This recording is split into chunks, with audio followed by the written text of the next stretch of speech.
morning stretches.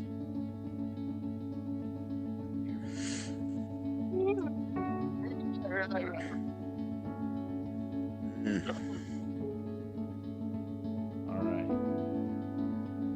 I'm sending out in chat what your loot is if you didn't write it down from the email, because before I expected people to argue over what they're going to get, but everybody was so agreeable, no one argued. So I was going to like, I'm going to make you argue. And then now I'm scrapping that idea and just sending out. So in the chat, I'm putting in your stuff. If it's not on the character sheet, you can add it.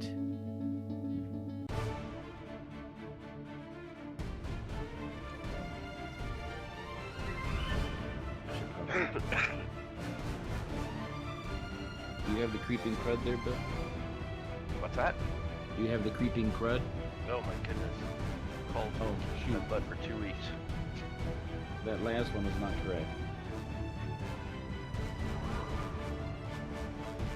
There we go. Yeah, that's for Heretic, not Chulk.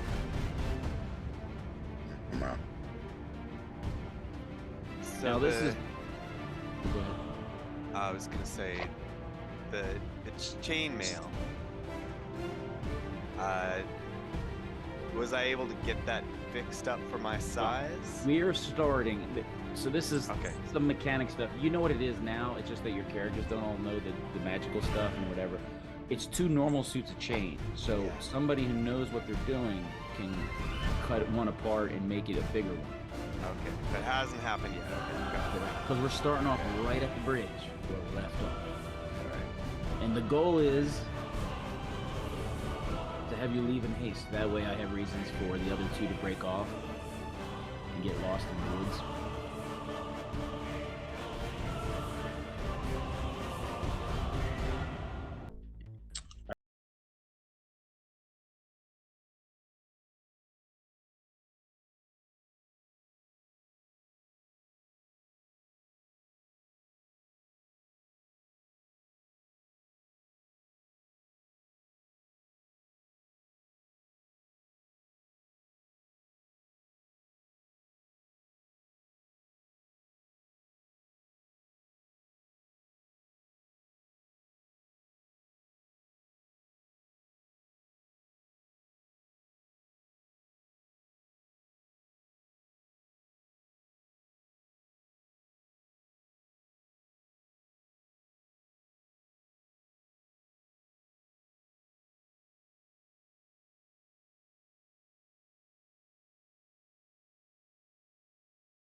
the whole entire organization I'm in. We're the only ones that just went paperless, work remote, 150% more efficient working remotely than in the office.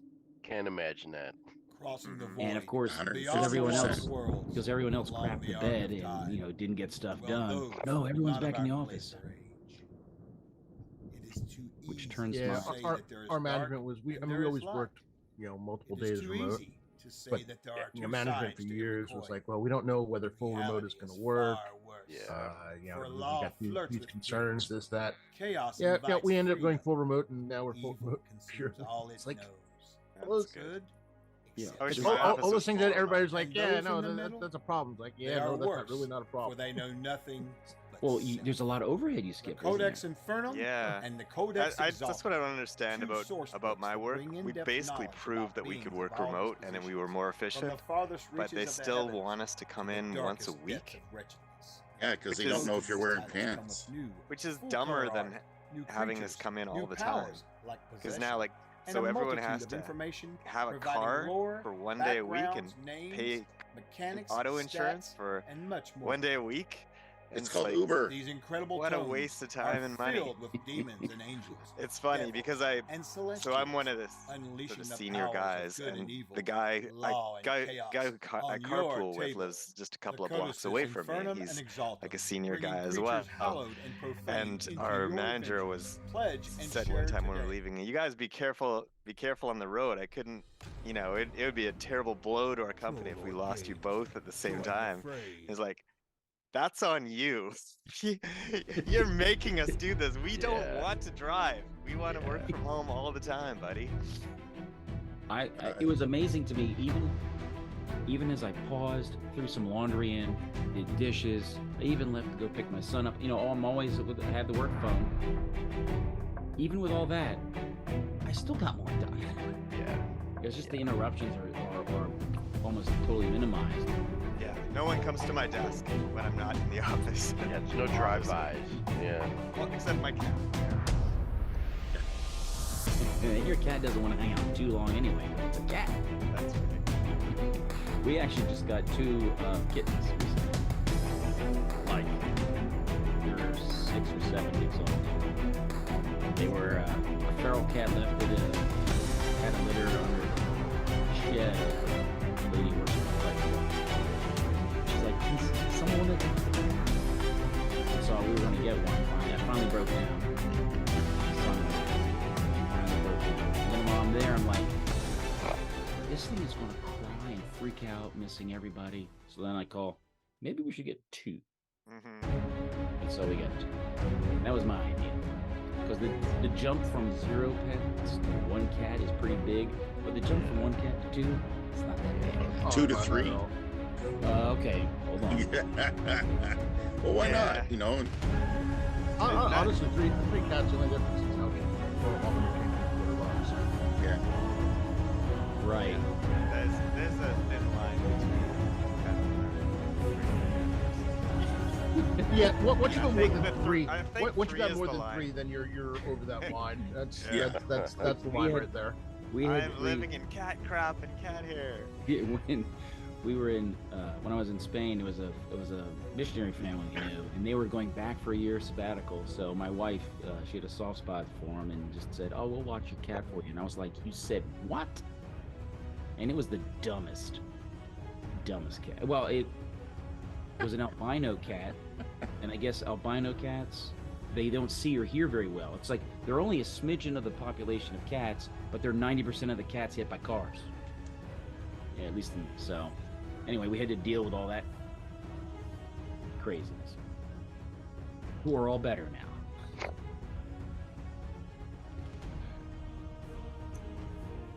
My dog just. That's a lovely story for early in the morning, Tim. Yeah. Well, we had to start off with some sort of violent trauma. It's the humanoid group. You might notice I'm not wearing my fangs. I'm just thoroughly disappointed. Yeah, I know. They did finally fail. They're not real dental implants, so the plastic wore through.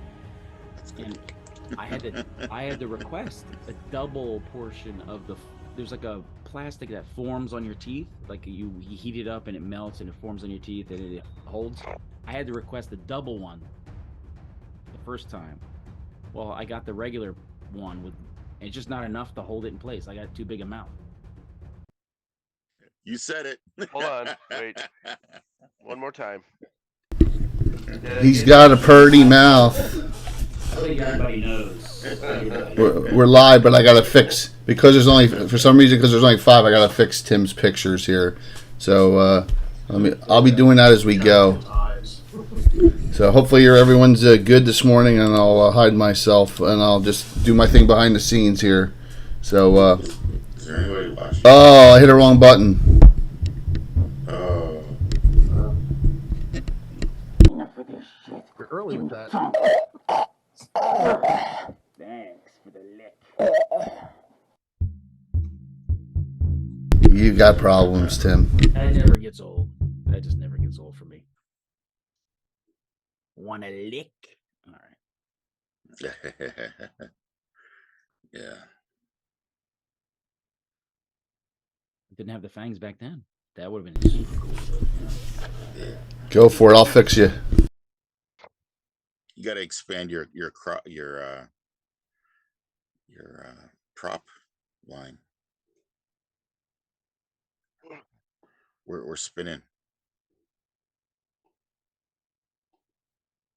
There we go. Everything should be good. So, good morning. Good morning. Morning. Good morning. Morning. Welcome to another installment of the Reverse Dungeon. Here, scattered on the screen before you, are the members of the Greyhawk tribe. Ugh. And we'll be picking up right from where we left off, but we'll go ahead and do introductions. I am the ever mysterious Tim, and I abbreviated to the EMT. On the screen to my right is... Not Juan Carlos. Not Juan Carlos. I'm Patrick, aka Canadian H Gamer, and I'm playing Herzog, the bugbear bandit, and he just likes he favors a nice large two-handed beating stick. An iron shod beating stick. An iron shod beating stick. And yeah, he's taking along with this group more out of necessity and the fact that he is was a slave. Yes, and to his right is... I'm John Dawes, also known as Endicarus on the internet, and I'm playing Mash Pup, who is the Kumar, or leader of the tribe, and fairly recently also a bugbear. Used to be a regular goblin, but things have been looking up since he died last. I'm not sure exactly why, but it seems like Canadians play bugbears on this show. It's all the natural forests, I think. Yeah. we naturally attuned to this. Bottom left. That would be me. I'm Bill. Internet is Wargamer316 for the most part. I'm playing Chulk Fearbait. Previously a itty bitty goblin, now a hulking ogrelon, half ogre, half orc. A shaman of the variety of fire and ice and death variety. Little pokey knuckles is my favorite implement of destruction. So stay on my good side is what I'll say. Yeah, Bill, you may have noticed I toned down the numbers if you look at the character sheet because you were just killing too much. That's a bunch of crap. Tone it down. Anyway, we'll discuss that later. To your right.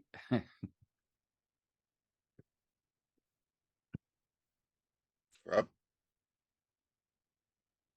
I'm Rob, Phantom NJ, and apparently I need coffee because, yeah, we started already with the meeting. playing Three Skin, playing Witch Doctor. Used to be Goblin, now Dragonette, and we all know who the true power behind the throne is. Mm-hmm. And Lisa knows too. That's why she's not here today. Yeah, we have 2 characters: Lisa the Sleaza, formerly a goblin sorceress, now an alligatorman, which is like a lizard man but more alligatorish, and also Alex, who's playing was a goblin, but now he's a fetid quasi demon. So not abyssal, but has questionable parentage and is very clingy, clawy, and a lot of barbs on him. In fairness, already had questionable parentage. Well, that's true. It's true. All right. So we're going to pick up where we left off last time at the bridge. You remember the bridge? There's that Oh yes, bridge. This is the bridge where we ambush ambushers. Yeah, you ambush the ambush. Yeah. They fled off. You let them run off because some of you are hurting. So let's go down the hit point story, shall we? Mm-hmm. I also had plussed up your experience, so your max hit points have gone up a little bit for some of you. So John, you're at 9 hit points right now. Mash Pup is at 9. 3 Skin, you're at full. Chulk, you're at 8. Ow. Rezek, you're at 24. And surprisingly, Lisa is also at full. And Mercy is at 10. But those 2 are going to probably flee soon. What happened there? I hit something, my bad. I don't know what I did. Me neither. Did I double click on it by accident on that tab? There you go. I don't know. Is that something we weren't supposed to see? No, not at all. Okay. So at this point, you've got loot from the 2 dead bodies here. There's 2 elves that you killed. One of them got melted a little bit by the acid that 3 Skin spit on him. The other one got put down by a series of magic missiles. And so as you're the dust is settling and you're starting to gather up loot, you can kind of hear what sounds like barking in the distance. And it's coming from the direction that those people just kind of ran. Oh no! I don't like. It seems like it's getting closer. I suggest we leave. You also hear a sound of some sort of. You've never really. Let me think. Chulk has heard this sound before because he used to live in the mountains. It's some sort of roar, growl that reminds him of a mountain lion, also coming from the same direction. Sounds like a mountain lion is in some sort of large. Those are not very friendly, if I recall correctly. We should, remove ourselves post-take. Yeah. So run away. You want to grab the bodies, grab the loot, and then head away. You want to clear the objective. Whenever you do an ambush, you don't want to stay on the objective too long. Yeah. Grab what we can and exit stage left. Dun, dun, dun, dun, dun, dun, dun, dun, dun, dun, dun. All right. So you will head south. Your training experience suggests that trying to go on a difficult path, crossing any water obstacle you can, anything that kind of slow down pursuit is a good idea. And you guys can generally do that. And you get into thicker and thicker and thicker parts of the woods. And Jay, we can do away with this map and just go to the characters. can we utilize the stream bed there to mask our scent? Yes, there's chances. Yeah, well, there you get crossing the bridge, but you can any sort of water you can hit it and then move in the stream a little bit and do a dog leg wade through it. Yeah, these can just fly over it. Right. Yeah, he can look at a lot of good routes for you.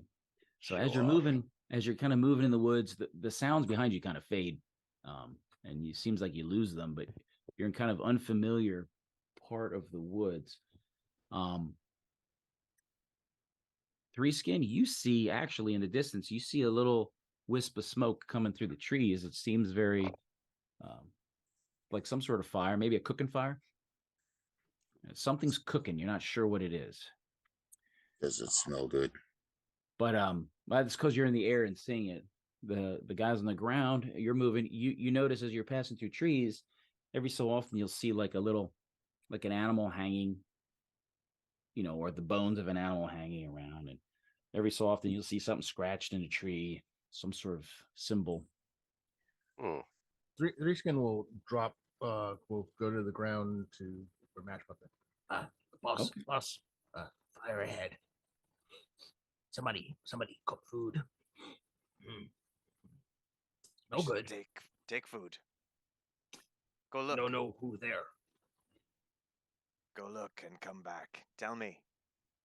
If it's small number, take. Boss, I know Scout. Come on, I witch doctor. You said someone else. I'm not Scout. You are now. Fly high. You look. You come back. Sounds like the boss gave you direction. Boss getting big for britches. And Triskin flies up.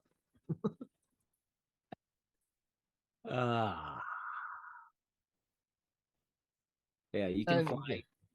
It's it looks like there's probably some sort of kind of clearing. It's not big enough to actually be open to the sky. It's like the trees get real thin over it.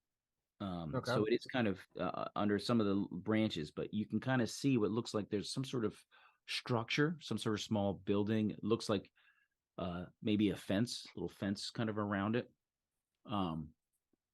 And a lot of bushes and vines, a lot of undergrowth, very thick, heavy kind of undergrowth. You also see a kind of a flash of color through the trees. Some sort of flowering plant. It's bright, kind of. It's hard to tell because you're looking it's at night. With your eyesight, you can tell it's colored, but you can't tell what color because of the the spectrum of light you're able to perceive in the dark. He flies back.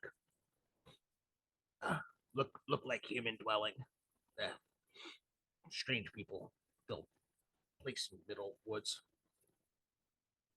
Okay. Human squishy. Let's go take it. Scout up first, though. You, me, I'll point at Rezik. Bugbear's good at sneaking. We go first. Take a look. Okay. All right. So as you get closer, you can kind of see where, it's getting closer to dawn. So there's a little bit of light coming up. You see a thicket of dark red roses growing. There's a couple bushes of these dark red roses. They're real beautiful. If you appreciated such things. And you can see that there's a small fence, maybe 3-4 feet high, made of little bundles of twigs, sticks, slats of wood that surround this, like an enclosure, but it's all covered in vines now. Vines have grown in. So now it's pretty sturdy. It's just not super tall. But there's one little gate area. It looks like there's a trellis sort of arch. So it's a little framework arch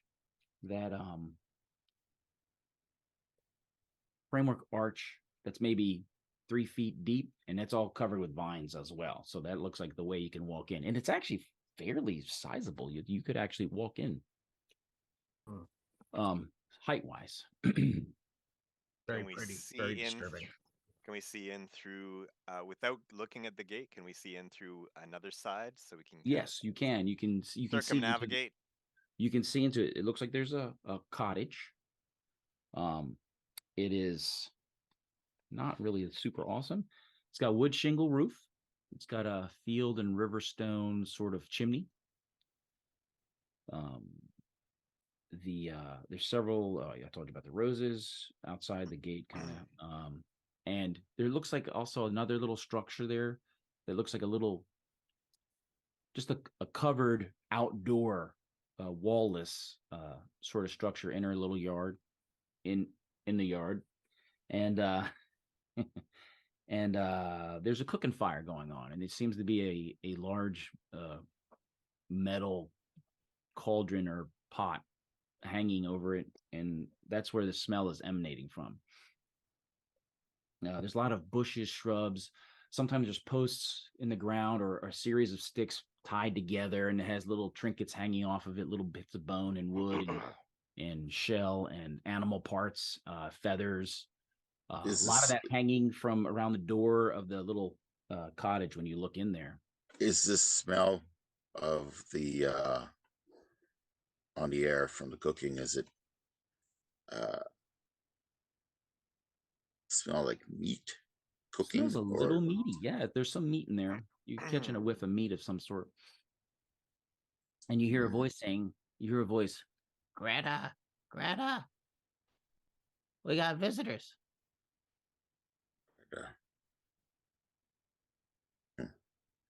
And you hear a voice say, oh,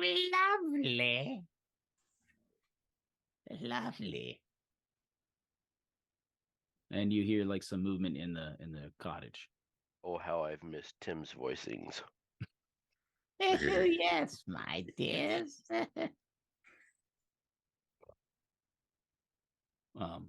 And you see somebody, a lady comes out wearing a dress. She's got silver hair or white hair. It's not, for you guys, it looks great. It would be very unkept, sort of hanging down, whatever, but it looks pretty good for a goblin. I don't. Human lady. Yes, she looks human. And she's like, hello, I so seldom get visitors. My name's Old Greta. And then you hear the other voice go, hungry Greta. And she like looks over to the side like. On that note, I sort of not brandish my weapon, but I just draw it up a little bit. Ooh. She says, I love company and guests. Let's talk. But you never come to Greta's without a gift? I would take a rose if you want to bring a rose in. Each of you bring a rose to me, and that should suffice. And then you come, and you may enter my garden. Mash Pup will cut down a rose. And he's going to pull out one of his feel-good potions and drink it before he goes in, though. I just, like, I'll grab a rose bush, but from the base, and it'll be like a small one, but it'll be a bush. I'll draw it right up out of the ground, roots and all. All right. Mash Pup is now at 13. That was a good one. Yeah, it was. Very pretty. I mean, you don't know what roses look like, but it is a lot of thorns on this thing. It's you get pricked a little bit when you're getting those. So. Yeah. But it's follow the boss's lead and rip off a rose. They're dark. Three Skin acts like he has no idea what the hell she's talking about, and just kind of wanders. 3 skin. Bing Rose. Can have one of mine. I got a couple. I brandish my rose bush. And so the three of you, you come in and give her the rose. She's like, "Oh, thank you so much," and she bundles them up. They smell delicious. You know what the secret is? Fertilizer. I use very special fertilizer for these roses. What's fertilizer? Right, exactly. What is it? Normally it's poop. Poop. Or any sort of thing that decomposes and breaks down. Talk funny. Yes. Your friend would appreciate my fertilizer. Must be poop then. She pointed at 3 skin. She was like, he would appreciate. She's like, you don't need to be afraid, lizard boy. You can come in. Our masters are in cahoots. Oh. You know, master? Our masters are in cahoots. I like cahoots. 3 skin enters. You're so big, all of you. Look how big you are. You've grown up. I don't know exactly what's going on, but I hear things. The woods talk. The spirits talk. They're mostly liars, but not about some things, apparently.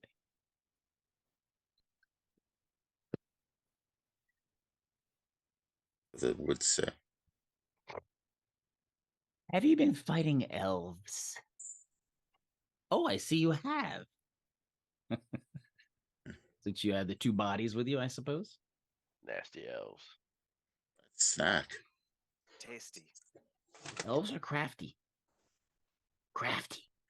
They're sneaky. Not very good. Sweet meat. Now, I think we're in a perfect position to help one another. I look at Mash Pup. What do you want me to do, boss? We hear, lady. What can help you? Well, forgive me for noticing, but some of you look a little jacked up. I can make you better. I can heal you. I also can figure out magical things. I talk to them and they tell me what they are and how they do and what they are, how they work. And I know that can help you. And all you have to do is do me one favor. Always a catch. What favor you want? Well, I keep bees. I have a couple hives. And I have this bear that keeps breaking in and stealing the honey and ruining my bees' hives. I want you to kill it.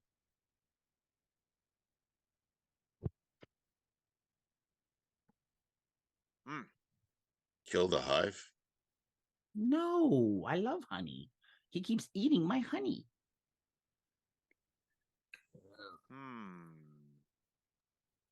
But I'm just an old lady. You are so big and strong, all of you. You're very potent. You could kill it. Weren't there 2 people in here? Old lady and whom else? Well, you heard a voice. You didn't see what spoke. Okay. Sort of scratch my nose, and like I'm toying with the ring that I've inserted into my nose there. Must kill? Or just can take away? Maybe bear good for a ride. Like wolf. For big man. would prefer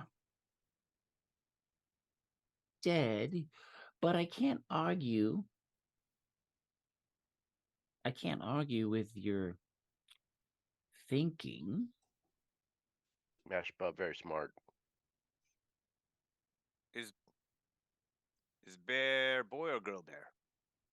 I believe it's a male. Need get girl bear too.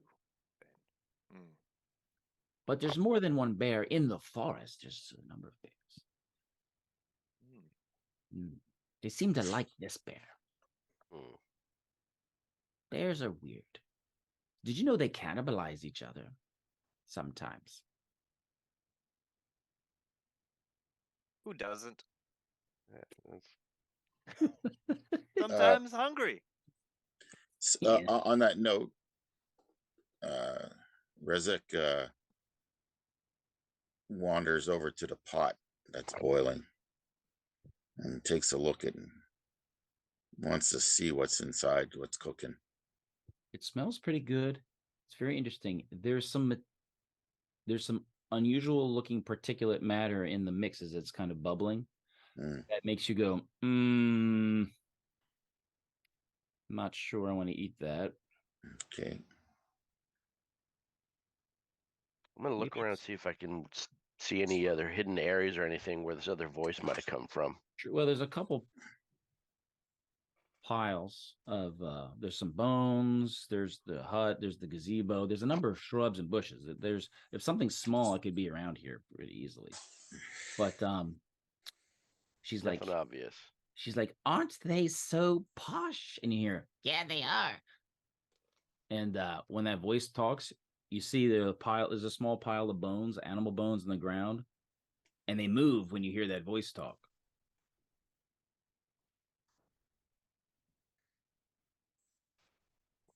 Chuck will go over and investigate. What the hell is this? And then the bones kind of move and kind of stand up into like a little skeletal animal. It looks like a goat, but it's a skeleton of a goat. And it's like, what are you looking at?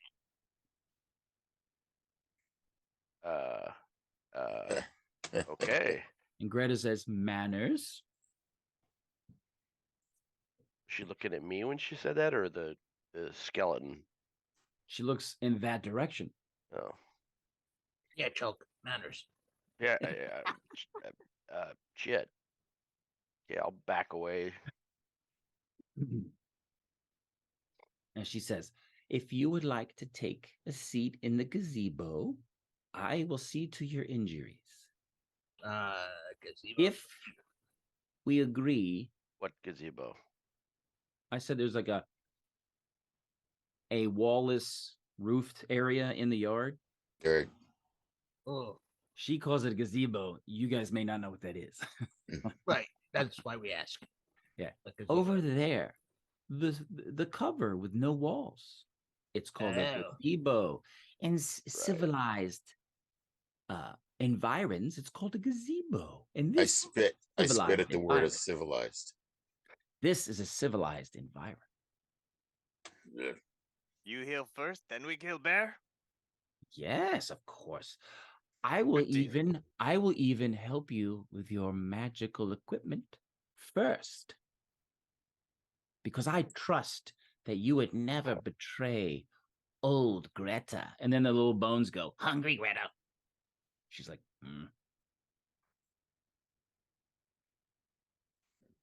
You have a deal.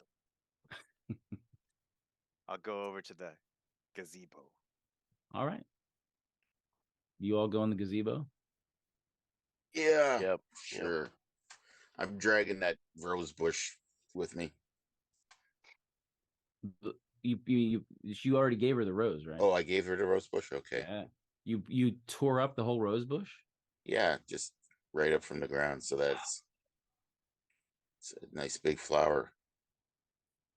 As we were going over, Three Skin is like looking at the gazebo because this is just weird. Very weird. And he's just looking for signs of some kind of altar thing. Because there actually is some sort of thing in the middle of it. There's like a stone that stands up. It doesn't seem to have a detailed shape. It suggests it's a statue of bipedal sort of being, but it doesn't have enough clarity on it.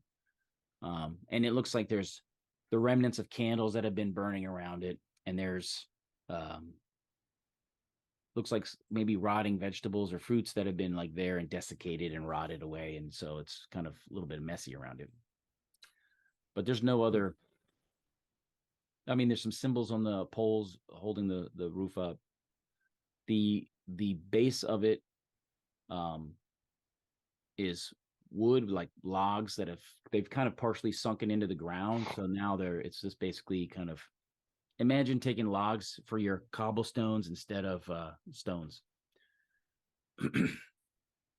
Yeah, he's going to lean against the outside of it as opposed to step inside the gazebo.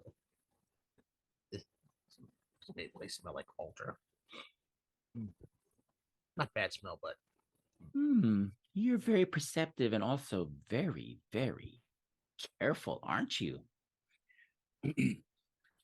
She goes into the gazebo. She's like, gather round. And she kind of pulls her sleeve up, and you can see that she has this intricate tattoo on her arm. And she like touches it, and you see some like it glows and some light comes off of it. And then when she pulls her hand up, in her hand is a candle that's burning. And she sets it on top of that. And she's like, sit in the light. Sit close. Just wait. You'll heal.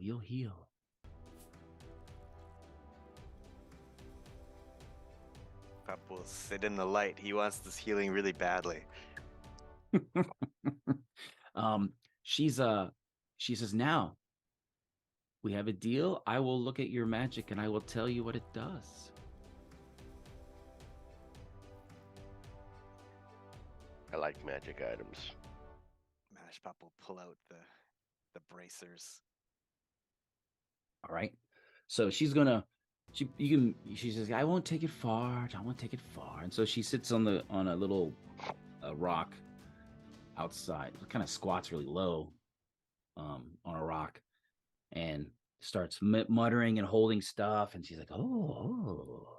And basically the rod that there's a rod that always had dirt falling off of it, if you recall. She handles that, and she's like, ooh. The bracers, now I'm trying to remember all the details off the top of my head. Prayer beads. She goes over that. She's like, ooh. The brooch. Oh yes. She's like, very nice. Very nice. Ring. Yeah. So you're going to basically know kind of what everything does. She's going to basically kind of announce what they do. The bracelets shoot fire. Yes. Shoots fire about 12 feet. If you do one hand, it shoots out from one hand. If you do two hands, it's a little bit broader. Sick. Like burning hands. She's like, it'll do it a few times a day. Sick. Mashpop starts putting them on, looking around at everyone. She's like, oh, come here. I'll tell you the words. So she whispers the command word in your ear. I love peanut butter sandwiches. The brooch is a brooch of shielding. And it basically will defend you from magic missiles.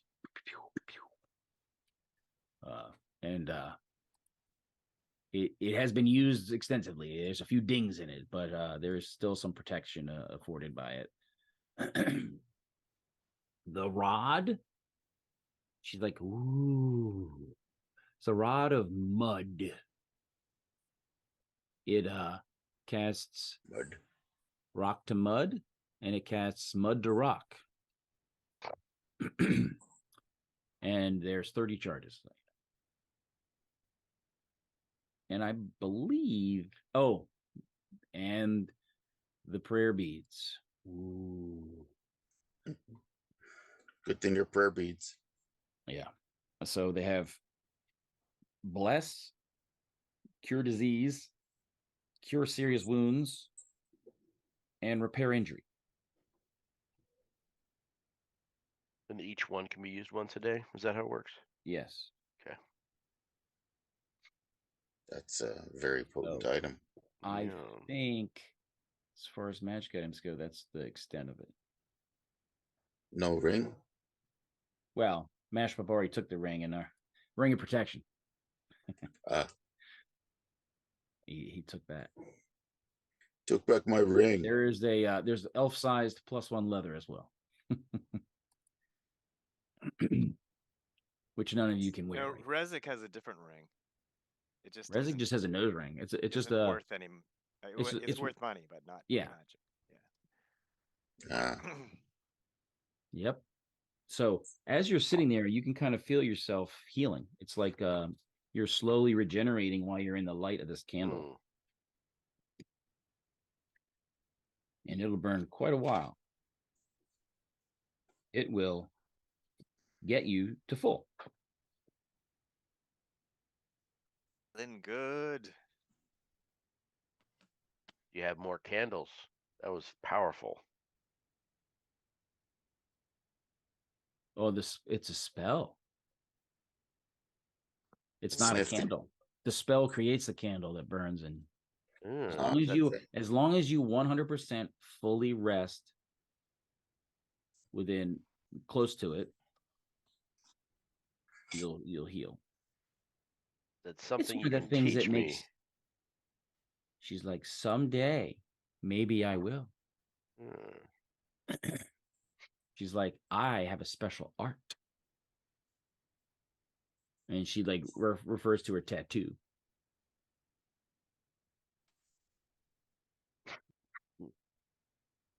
So she's takes a look at the tattoo. Huh? Threeskin takes a look at the tattoo. If she shows it. Yeah. Is it a cool looking tattoo? It was all mystical. Remember, she pulled her sleeve up and tapped it, and then it went, yeah, it's got symbols on it that you don't understand. It has a candle. Can Rezik have a tattoo? Oh no. You can have a tattoo, sure, for decoration. I must know you much better, Rezik, before I do that. But maybe if you guys can help me out more later, maybe. Shave arm. Yeah, you have to shave your arm. So, all right. We rest, and then we. I take it we'll find the bear. Find the bear. Yeah, she says you may want to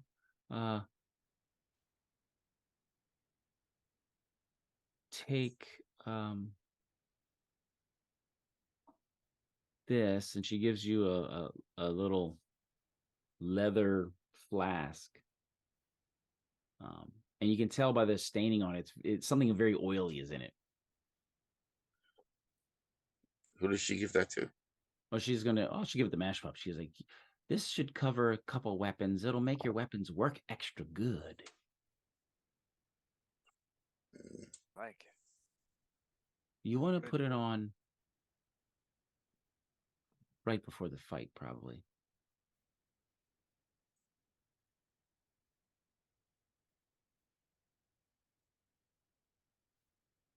So it makes them better to hit with,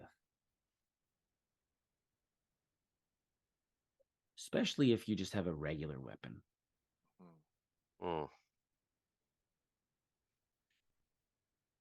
Because that bear is very tough bear. Tough bear.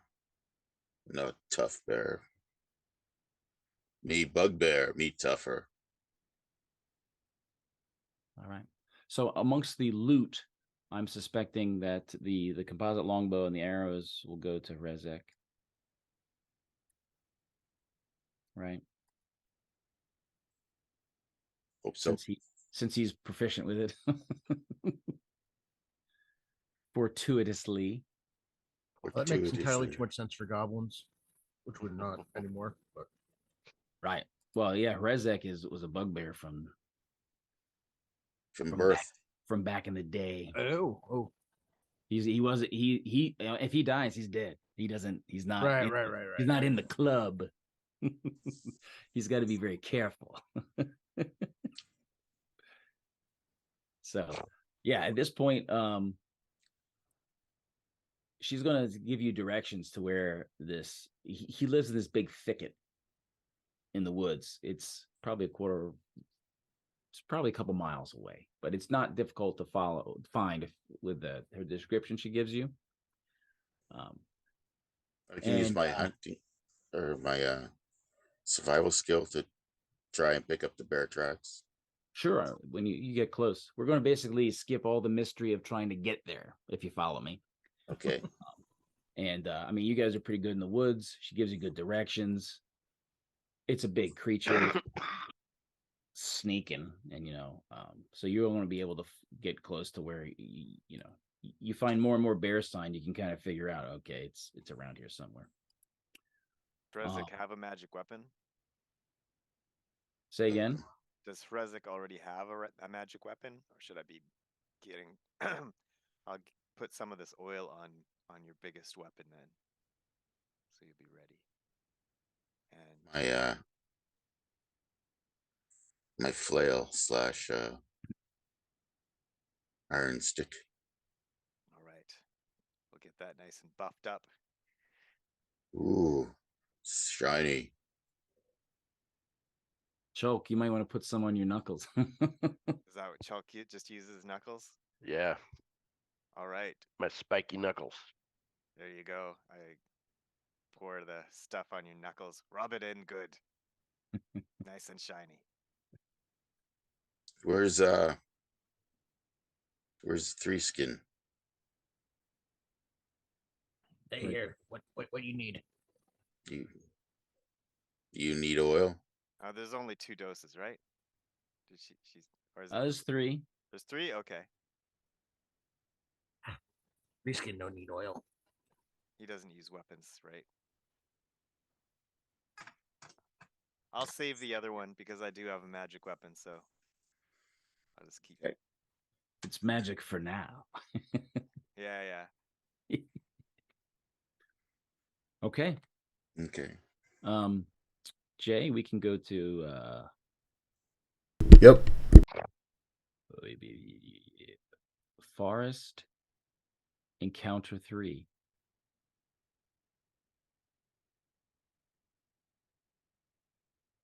What program are you using? Fantasy Grounds.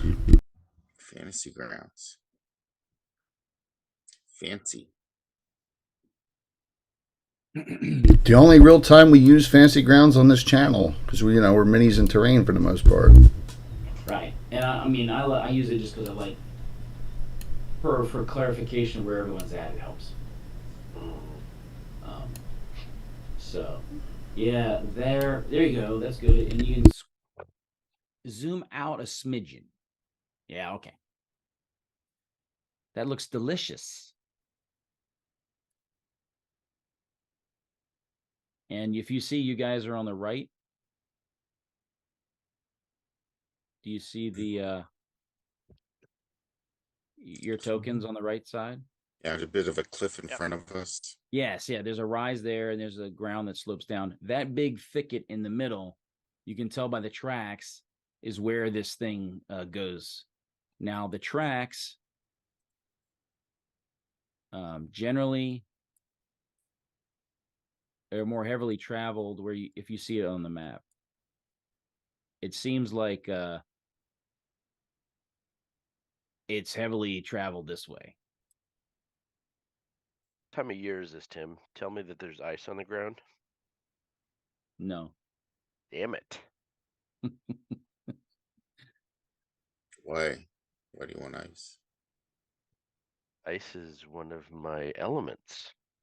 Ah, okay. Creepy, weird stuff. Okay. All right. Each of those squares is 5 feet. How we want to approach?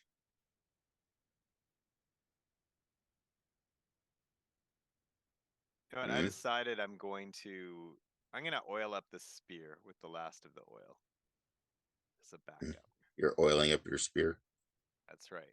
So you're going to start with your spear since it's so big? Yes. Doing this in public. Spear. Yes, that's what she said. All right. Hey, I'm the Kumar. I can pull anything out in public I want. It's good to be the king, right? It's good to be the king. Woof. All right. That's really cool. What do you decide to do? All right. So I was wondering about my my skill of animal handling, my non-weapon proficiency. Is that something that can be used here, or is it specific? Because it says subterranean lizards. Is that like I only know how to handle subterranean lizards? And that's your So basically, you have used the body you've inhabited knows how to handle and deal with them, and because it's also you, because it's reincarnated, you're blending your you know how to handle them. Now that means how to handle maneuver big animals and things like that. It doesn't help you with establishing relations. It could help you dominate an animal. Right. So if we beat him down to an inch of his life, we might be able to get some use out of that. Yeah. All right. So sure. So I'm eternally optimistic because as a leader, you have to make things happen. So I'm gonna instruct everybody.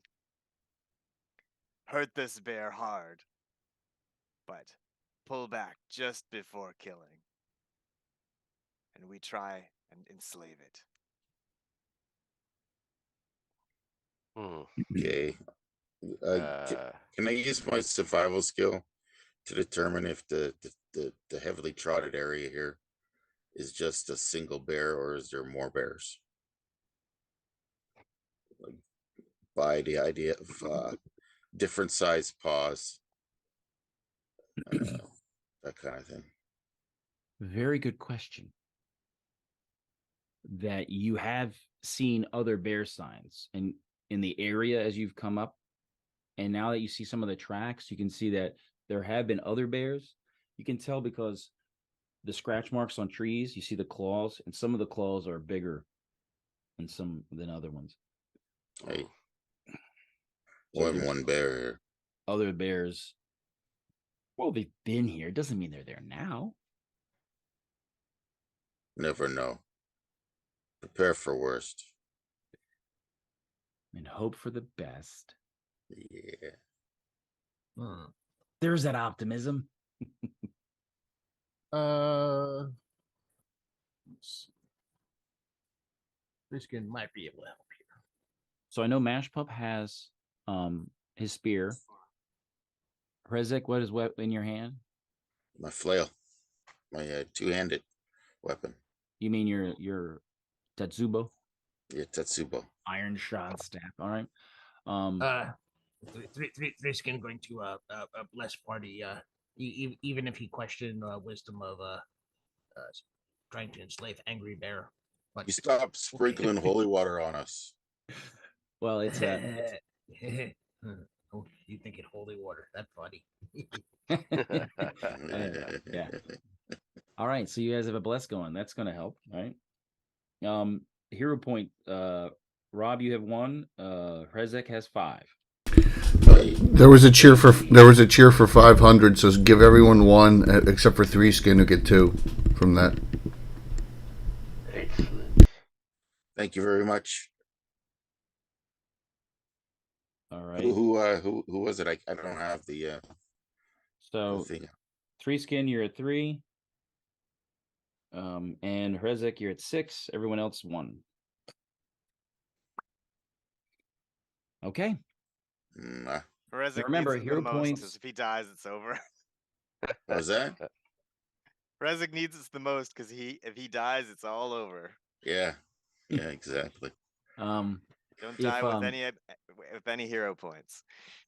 Yeah, you'd have to really make some big deals to make him come back as a sentient undead. And you just or for fun, just a non-sentient one. Come here. Oh shoot, I was going to say something. All right. What do you do now? Sneak up on Bear. I like it. As soon as we see the critter we're about to attack, I'm going to cast Bloodfire on myself. Okay. So I'm gonna Mash Pup leading the way. You're going on the trail. Bugbear's good at sneak. Others back. So I'll be up with Mash Pup. All right. I'm right behind him. Okay.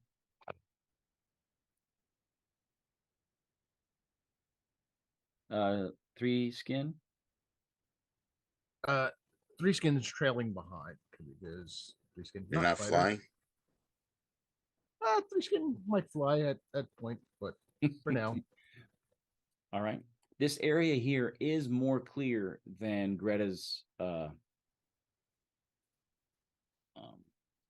little hovel.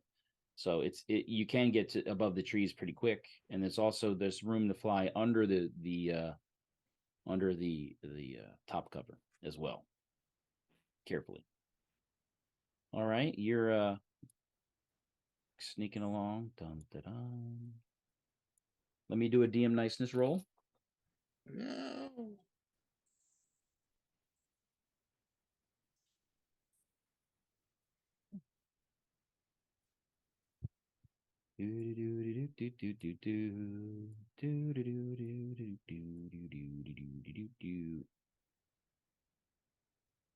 Uh-oh. Jay, we can kind of zoom in. Laying in a thicket of leaves right here was the bear snoozing, and you startled him. So we didn't sneak on. We weren't successful. No, you weren't. The DM niceness roll was not nice. And it kind of wakes up. Roll for initiative, though. Let's do it. I rolled a 5. Rolled a 1. Unfortunately, Mash Pup, you don't have a very good armor class.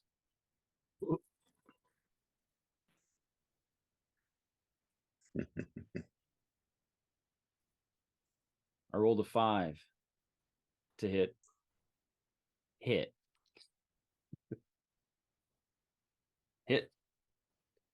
And the bite, hit.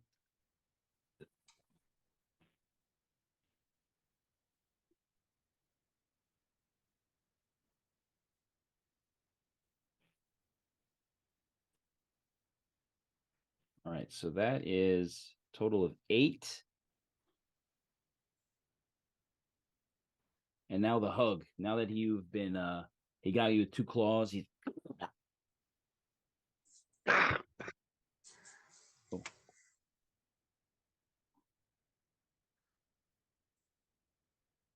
on 2 dice. I rolled 2 1s. Lovely. So you're at 15. So that was a little quick embrace, not really. I'll say you're at 16. 16. All right. Still love tap. So now he's got you in his claws. So Rezek hits him. Rezek? When he gets his chance. Yeah.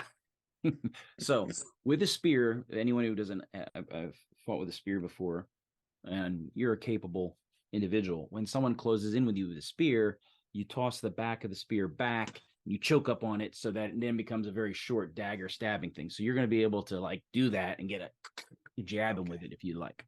Will do.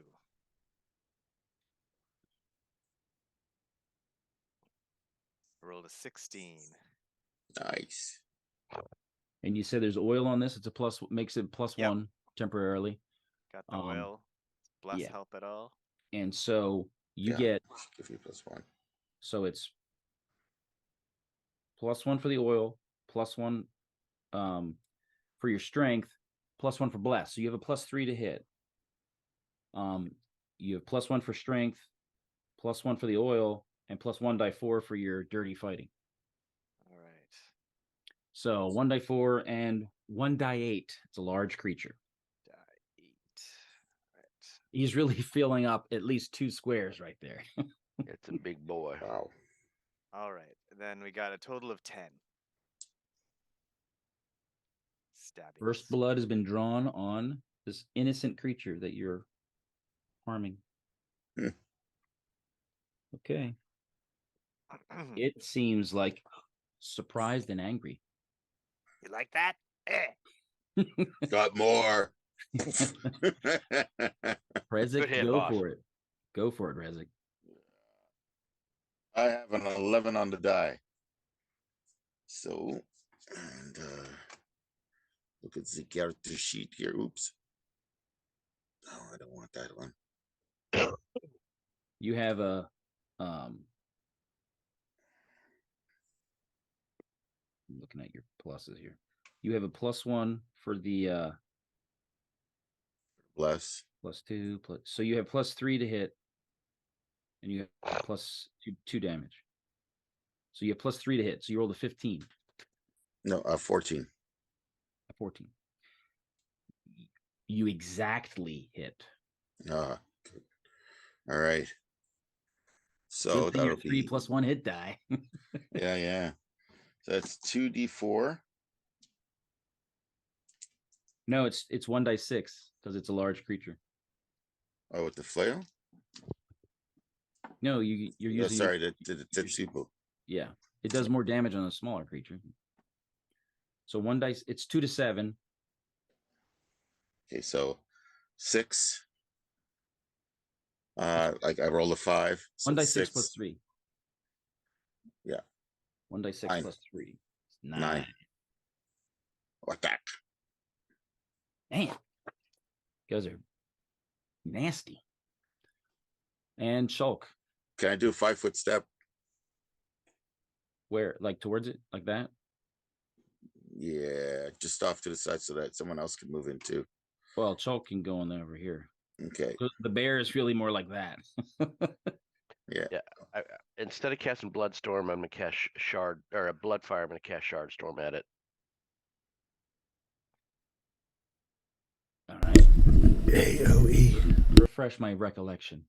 You unleash 1d10 diamond hard shards of ice at a target. Each shard is a magic missile, dealing 1d10 damage. Wow.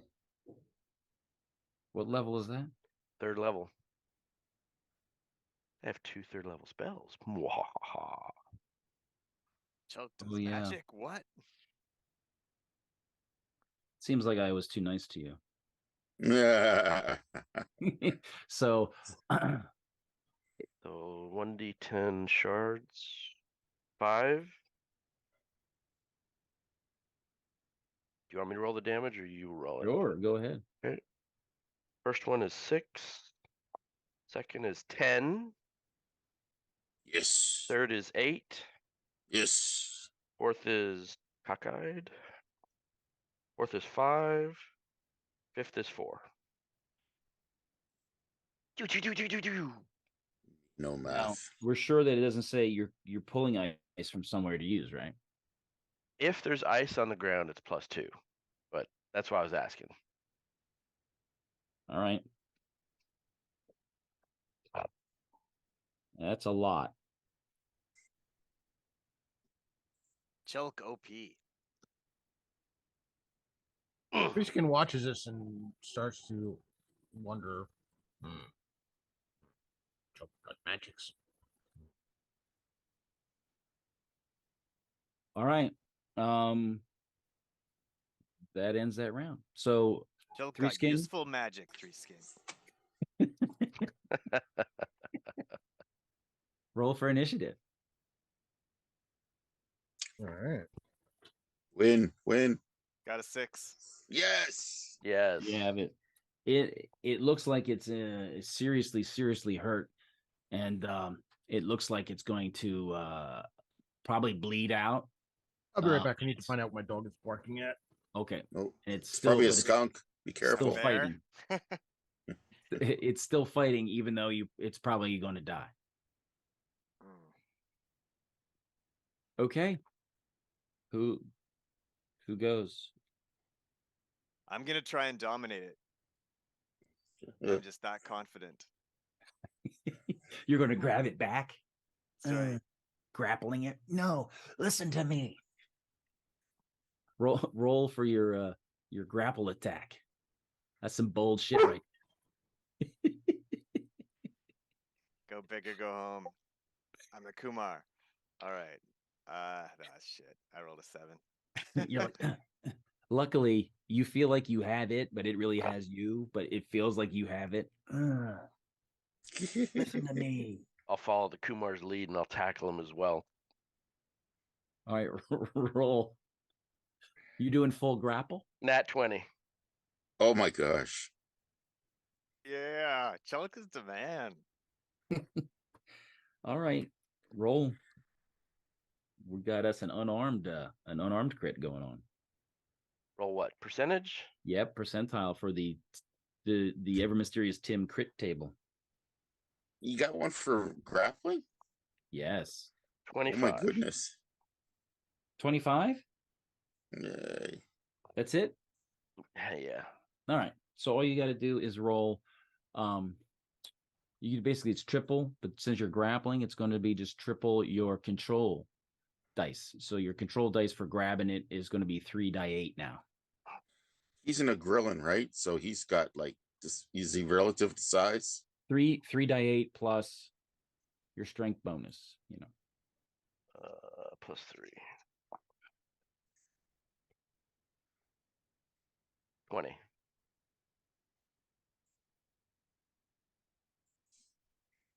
All right. You got one of his legs. Very nice. Rezik, I'm gonna hold my my attack. I'm gonna bop the bear over the head if it looks like these guys get thrown off or something. So like you're delaying your attack I'm delaying my attack to see what how they do. Okay. Because it's he's very roaring. He's roaring real loud. All right. So he is biting. I rolled a 5. Hit. And he bites Mash Pup for 4. And he's gonna hug. Which basically means he's got you in grips and he's mauling you while grappling you. Oh dear. So you're down to 5. Christian yells out, "Hey boss, how plan going?" Down to 5. Get your ass down here. There's always winning. We win. You can stay back. We don't need you. You're down to 5 hit points. He mauls you really badly this round. Prezik. Yeah. Mash Pup's getting mauled. I hit bear overhead. Roll to hit. Don't fumble it. 16 on a die. Beauty. Nice. You hit. And I rolled a max damage. So 9-10. All right. And the bear falls over. Gets very quiet. And while that quietness is happening, especially 3 skin, you're picking up other sounds now. It sounds like you hear crashing through trees behind you, 3 skin. Let's see if it's going to take to the air. That's not never yet. You can on your next round. This is the and then as the bear gets silent, these sounds become real. Oh, so to the south of you, which is to the west of you and to the east of you, you hear the sounds. Oh, and the north of you, you hear the sounds of. But it sounds like other bears, and it sounds like they're running. Roll for initiative. Oh, all right. Roll for initiative. Other bears. 3. 4, but it really is okay. After this thing finally dies, its body transforms into what looks like a human.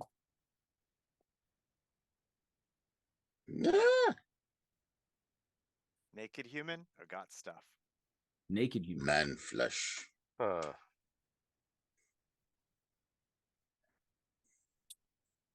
the only wallet they have is their prison wallet. Check it. And you hear this crashing.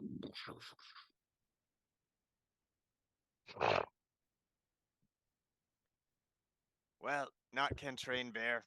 Let's get out of here.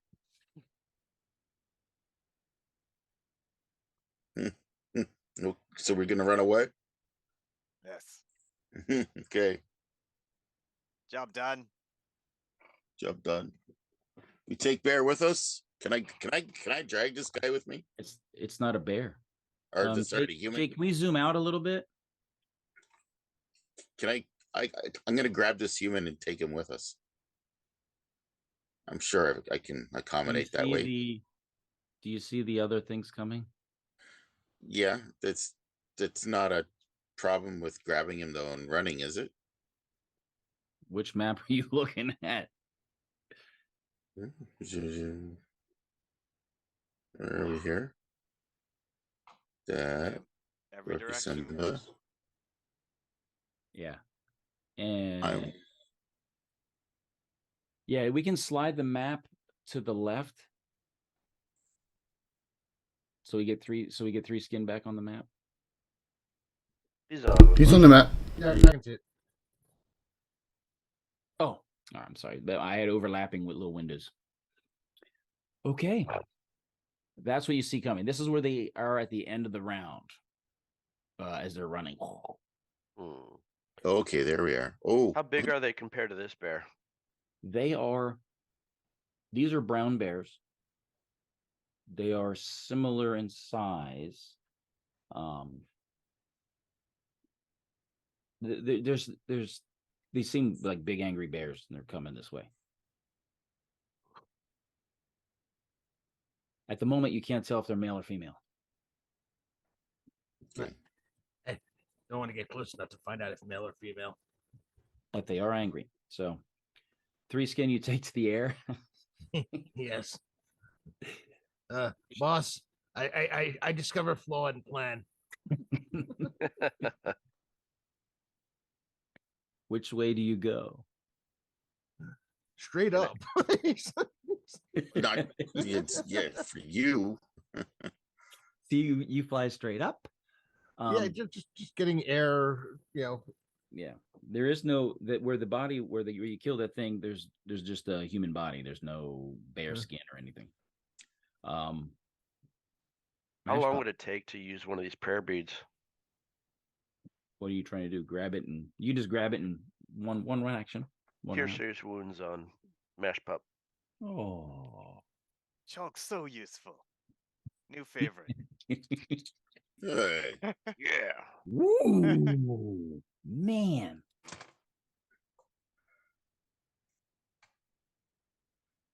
Right hand of the boss. You're up to 22 there, Mash Pup. Nice. And not creepy like other casters. We know Lisa creepy. All right. You got it. Chulk, Uh, Rezek, what are you doing? Can I pick up the body. It's just a human body. Yeah, I know. Where are you running to? Your maximum movement is 9. Oh yeah. Bears are faster than bipeds. Which way is it back to the witch's hut, by the way? Or east. Nice ladies rose garden or whatever. Nice lady with a healing candle. All right. They might be hungry, so I'll pick up the body and throw it at the bears. So your action is to pick up the body and toss it? Yeah, at the closest, not closest, the bears. Yeah, the closest bears coming to us. Well, the closest one to you is the one to the west. Okay, I'll pick up the body and throw it to them. It is not happy with that.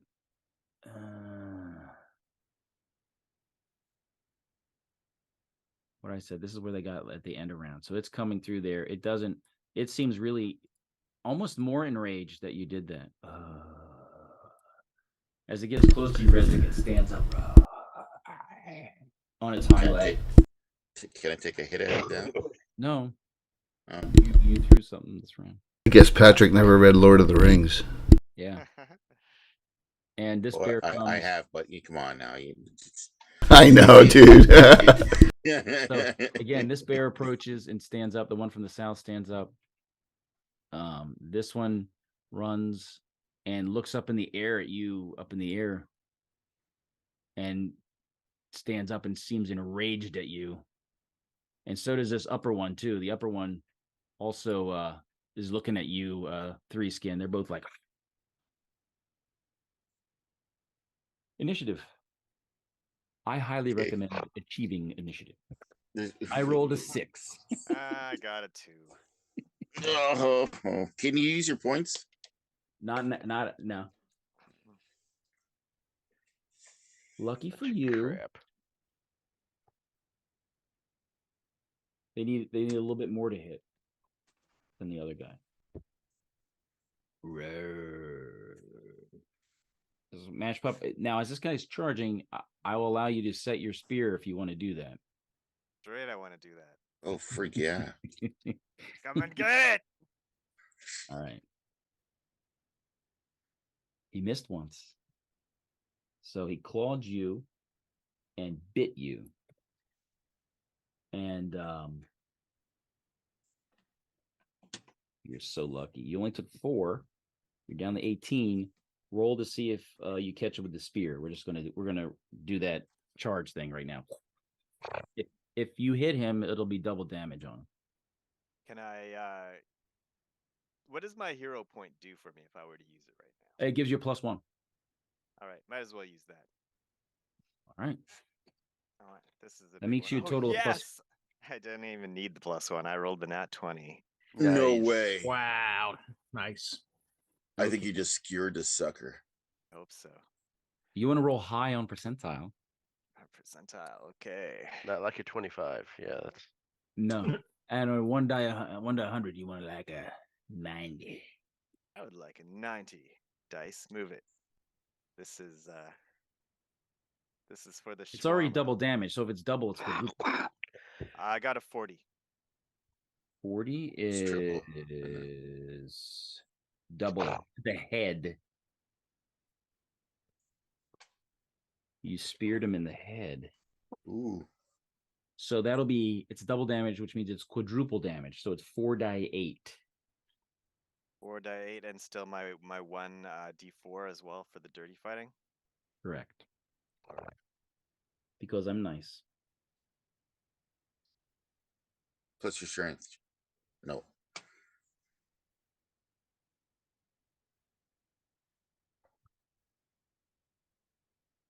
$21 damage. boom. Ooh, man, that was a massive hit. You stabbed it right through in its head. It is hurt. You said how much damage? 21. 21? Yeah. Okay. It's hurt.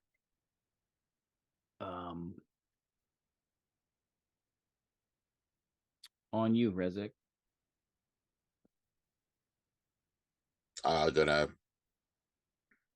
hit it. No, it's attacking you. Oh. Okay. And unfortunately, your armor class is just as good as Mash Pups. Yeah. You got hit 3 times. Ouch. So it's going to also hug you. So you're down to 10. And it's hugging you. Took 16 points of damage? Yeah. Ouch. And it only did 3 more. So you're lucky. You're down to 7.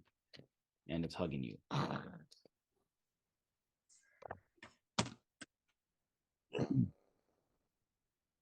The other ones are still enraged at 3 skin. Your go.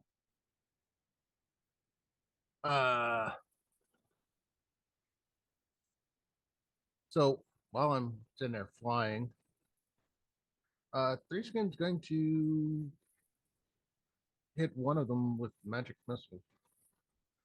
Okay. Which one? We'll go for the one that is closer to you, basically in the path.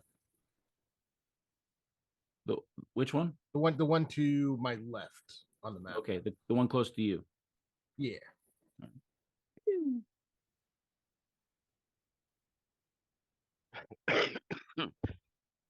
He goes, get out of here. Go on, get. How many missiles? I believe it should be 2 at level 3. Is it from your? Is it your casting? Yes. Yeah, it's 2. So 2 to 5 each.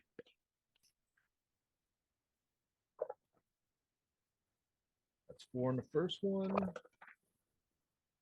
4 in the second one. 8 total. Pew, pew. 8 total. Okay. No effect. These are juju bears. No, I'm just kidding. Oh, Jesus. Those are delicious and chewy, aren't they? Yeah. Nom nom. It actually They're squishy. It actually gets even angrier. Lovely. And seems confused.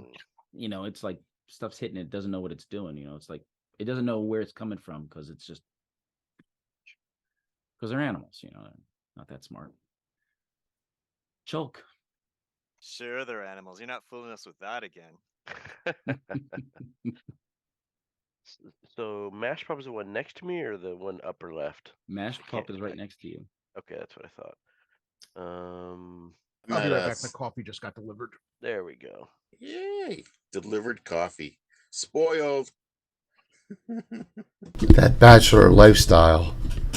Thank you. Actually, I'm gonna cast Ice Sheet right between the 2 bears that are attacking on the northwest. See that there's 2 bears up there, are there not? Or is that there's 2 bears that are looking at 3 skin up in the air. Right. So I'm gonna cast Ice Sheet right between the 2. Or actually right behind the second one. It's a 20-foot radius. Okay. The one that's up on higher ground or the one that's down in the lower ground? I can't tell the higher or lower. The one upper left, right behind it, because it's a 20-foot radius. So, but 10 feet, it should cover the one in front as well. You're talking about the ones over to the right. There's 2 to the right. There's one at the far edge of the map. No, the 2 to the left. The 2 that are close to the left, next to Krezek? Krezek, yeah. Oh, yeah, one of them's a dead body. There's only one there. Never mind then. Then I'll remember drop down. he's being hugged now by the bear. Okay, yeah, I didn't realize that was a dead body. All right, I'm gonna go 5 feet down and thwack this one. Punch him. Badoom. Go for it. It's 8 on the die, so that's very likely a miss. You hit. Oh. And Damagi would be 2 to 7 plus 3, 4. Yeah. It's 2 to it's 1d6 plus 3. Plus 2. Damage shows my strength is plus 3. Right, but 2 to 7 incorporates your strength into the damage. Got it. That's why you do that damage. So you get a +1 for your street fighting, and then +1 because of the oil. So +2. Yeah, so 3. So it's 2 to 7 +3. I'm 1 to 6 +3. Nothing for the bless. I rolled a 1, so that's 4 damage total. Yeah. That's 1. You get 2 swings. Yeah. What about the bless? That Nat helps 20. You did not roll a net. All right, blunt.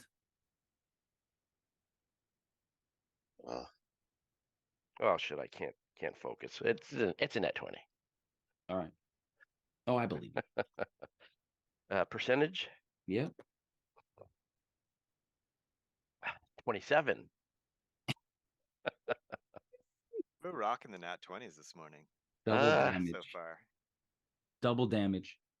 So it's 2 dice 6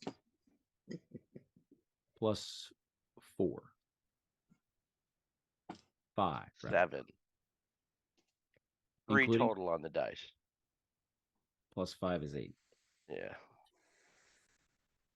1, 2, 3, 4, 5, 6, 7, 8. All right. It seems messed up. You've done something to its head that doesn't look right anymore, but it seems like it's still fighting. You know how bears are. This bear is very unhappy because it got stabbed in the face and then punched in that face, punched in the head. So it is unhappy and confused and scared. You scared it. Rezek? Yeah. Can I bite this bear? I'm a bugbear. It won't do any damage, but you can try. What? You see the teeth on a bugbear? You have to get through its fur. If bears can go ahead and fight each other and slap the crap out of each other and not damage each other, then... Yeah, but... So why am I being treated any differently? Bugbears have no bite attack. Get it here. Go Mike Tyson on him. Good. Yeah, really. There we go. No, remember, you're being hugged, so you're going to. I know. I want to break out of that, so I got to do an opposed strength check. So yeah, do a grappling roll. All right. I got a 6. Luckily for you, the grappling is when you're grappling, your target are basically armor class 10. So that's what you need to hit is 6 actually. Oh. So you can kind of roll your control number, which will be a die 8 plus 2.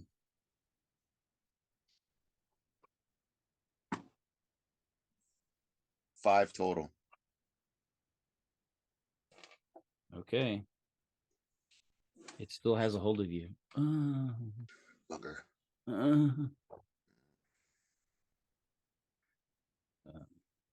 Unfortunately. Actually, it does not have a hold on you because its hug attack, which is the grapple sort of attack, was only 3 points last time, and so you actually did higher than that. So I want to let you break the hug. Okay, cool. So you're not being hugged anymore. I believe, unless anyone has anything else to do, that's the end of the round because I won initiative that time. Yep. Initiative. Win. We gotta win this. 2. I rolled a 3. Ah! Uh-oh.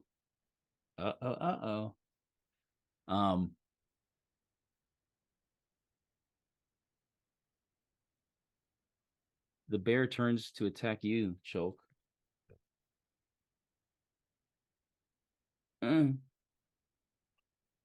Unfortunately for you.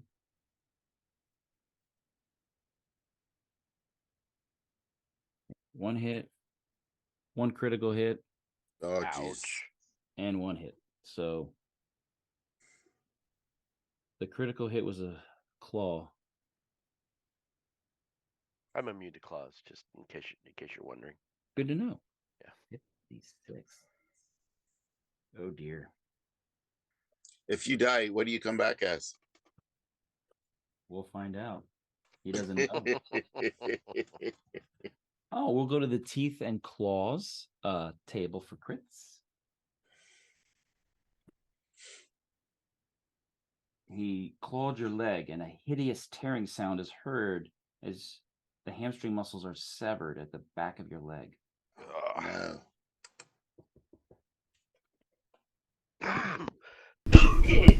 Tastes like chicken. You fall down.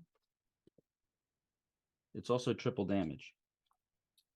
I need kitty powers. All right. That was a 15 total. Choke. Oh, you're down to 14. You are on the ground.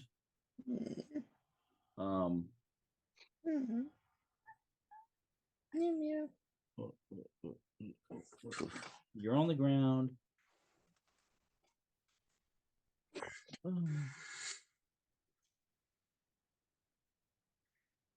Oh, wait a minute.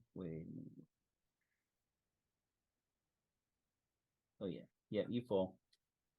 And luckily, at some point, you'll be able to use your beads to repair injury. Yes. Right now, Yes. you're jacked. You're going to be much slower and kind of messed up. Okay. He also, since he hit you with 2 claw attacks, hugs you. So you're down to 6 now. He's basically kind of mauling you.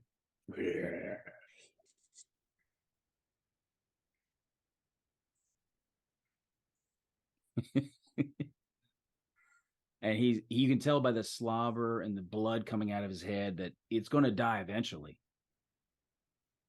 You just don't know when. It's in a fit of rage. Rezik, oh dear. He missed you on the bite? Yeah. Uh-oh.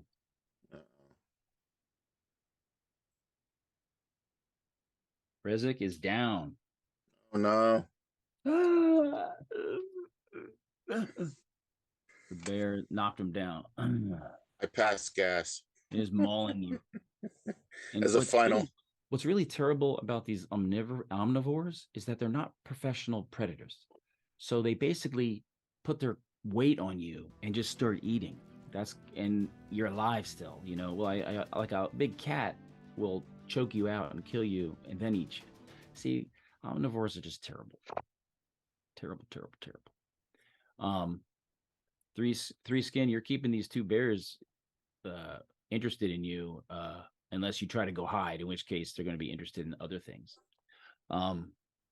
Your go.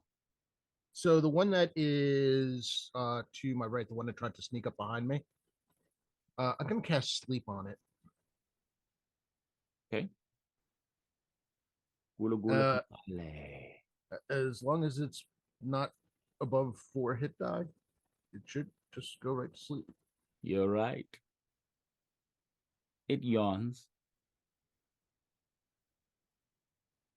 What does Rezik? I will allow you 1 Hail Mary attack before you go down because I'm so nice. Okay.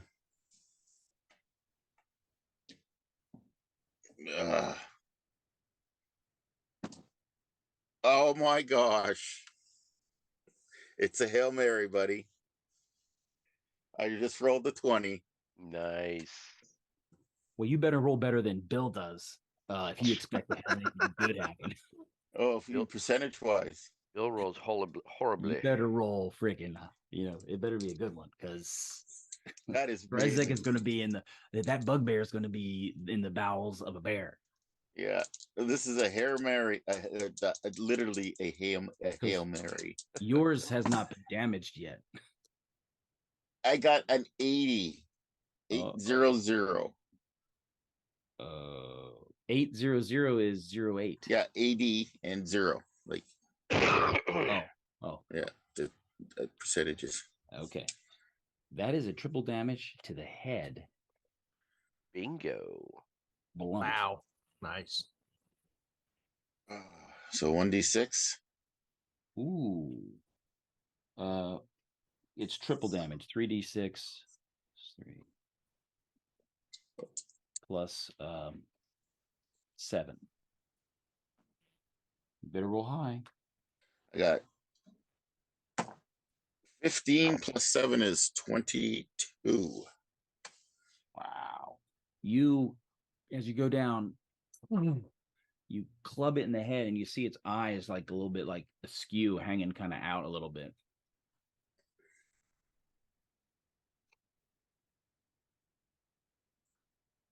$22. Okay. And you've broken its orbital and bone shards have gone into the eye, so it's kind of poking out, looking a little bit off. That can't be good. That's the last thing you see before the teeth get closed.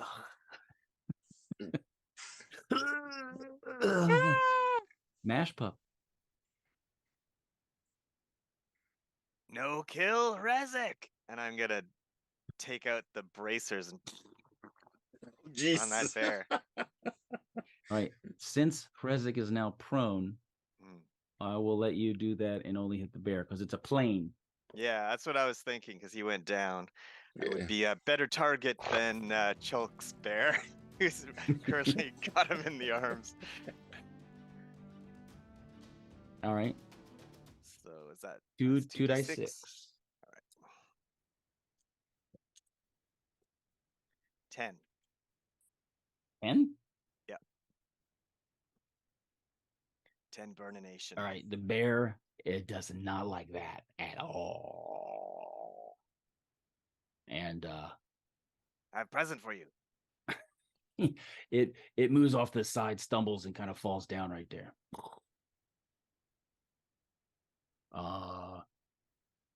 And Choke, did we do something yet? No. You got mauled. That's what happened. Yeah. All right. How many bears are there? 4? There were 4. Now there's only 3. 2. I thought one went to sleep. It didn't go to sleep. It yawned. Oh. Oh. It just yawned. Hint, hint. It's more than 4 plus 4 hit die. Yeah, you get. Yeah.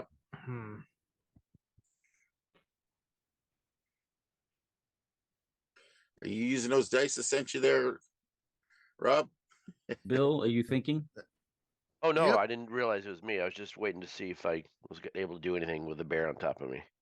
Oh, I mean, because you're an Ogrillin, I will let you do an attack on it. Yeah, definitely. The unlikely to hit, rolled a 5. So plus. This is the one that's bleeding out, right? Yeah. Oh, a 5? Yeah. You were just doing a regular attack, right? Yeah, fists. Miss. You get 2 attacks. 18 on the die. And since you have a really good ground game, you're really practiced in getting those hooks, even though you're on the ground. Rolled a 5, so plus 4, 9. All right. Well, it's a good thing. Good thing Asher's not here because he'd probably be doing something in favor of the Bears. Who? Asher. Yeah.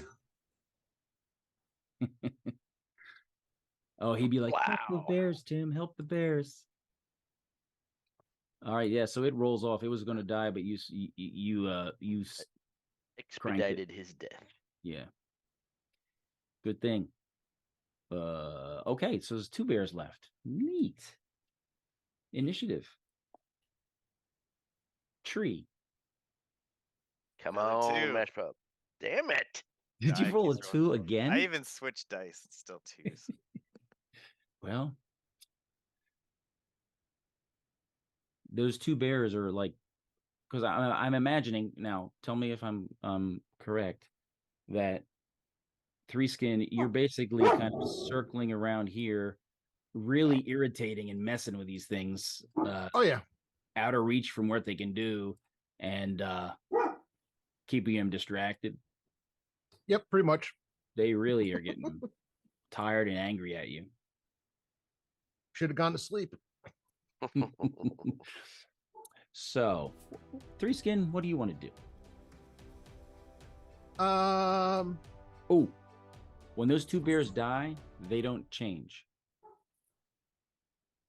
Okay. What is the range? Because it's not on the latest sheet that you gave me. What is the range on my sneeze? 30 feet. Oh, the one that I've already hit with the magic missile. Yep. I'm gonna sneeze on it.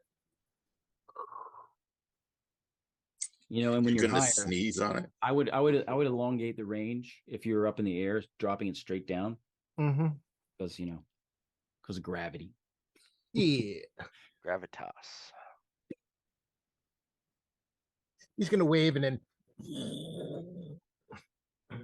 you spit at him.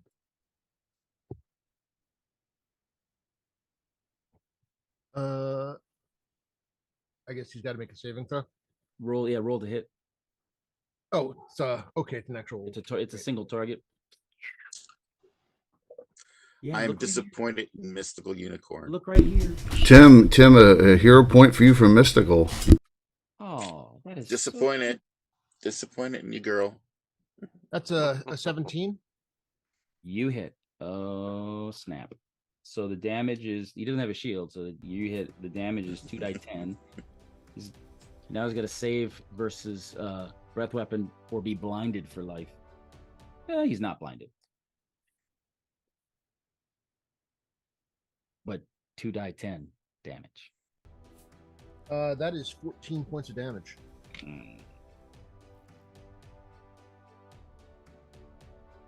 It is not happy at all. And it's the one that's on the low ground that you just spit on. Yes. It's like, he doesn't like it. He's kind of circling around, yelling. Bah. Choke. That will be a shard storm on the closest alive bear. Range is 48 yards. I don't like that. 1d10 ice shards. All right, there's the one that's on the low ground is the one that just got spat upon. You can zap him if you'd like. Yeah, that one. 8 shards. Oh shit. 2. There's gotta be a save. Just seems unlikely that I would have allowed you to have something that cool. Shard storm description: you unleash 1d10 diamond hard shards of ice at a target. Each shard is a magic missile dealing 1d10 damage. Yeah. Saving throw none. When you give your heart and soul to an elemental evil being, Mwahaha. That's what you get. Probably a good thing that Lisa's not here to see this, because you might be on her list of those need to die again. Are you tracking total, Tim, or should I track? You. Okay, 2, 7. I don't want to do the math in public. Well, I can't. You could just get 8 die 10. Just roll I could. That's a 2, 7. That seems exceptionally unpleasant.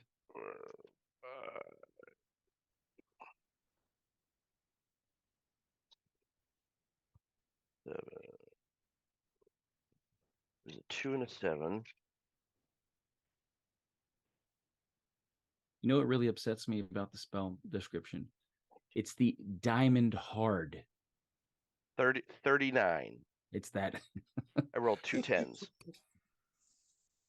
So you guys don't know what a shotgun is, but imagine a shotgun that's shooting 8 pellets, but the pellets are actually shaped like sharp blades of diamond.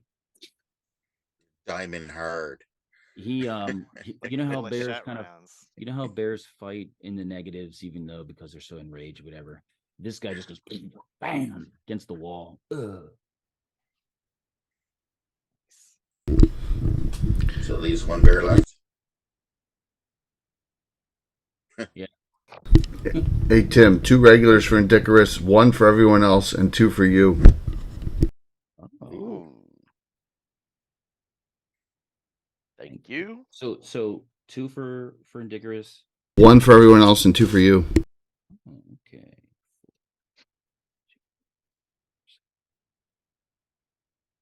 Rezik is going down. He's bleeding out. Just so you know. All right, just 1 bear left. And it seems confused. Mash Pup knows that Rezik doesn't have a safety net, so he's gonna try and go over there and pull out one of my make me feel better potions and pour it down his throat. Okay. He aspirates it and gets pneumonia. I choked to death. All right, well, gotta try. Yeah.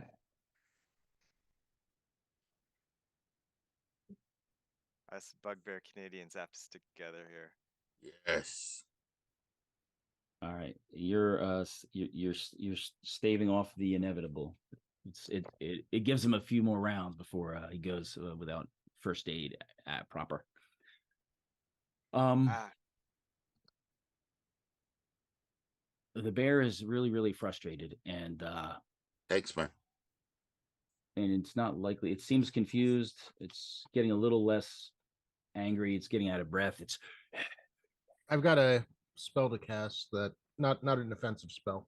All right, so we'll skip the initiative roll because the bear can't attack you. He hasn't moved on to the ground targets yet because you've just been annoying him so much. And your general coloring is brown with orange splotches, so you're kind of brightly colored when your wings are out. So he's like, and you get in close enough to really tease him. He's pissed. Oh no, I've got something else to do that I want to do. Okay. He does get reasonably close because he wants the bear to be able to hear him. But he can't speak with animals. Oh. Bear very brave. Protect master. Bear need new master. We let bear live if bear serve us.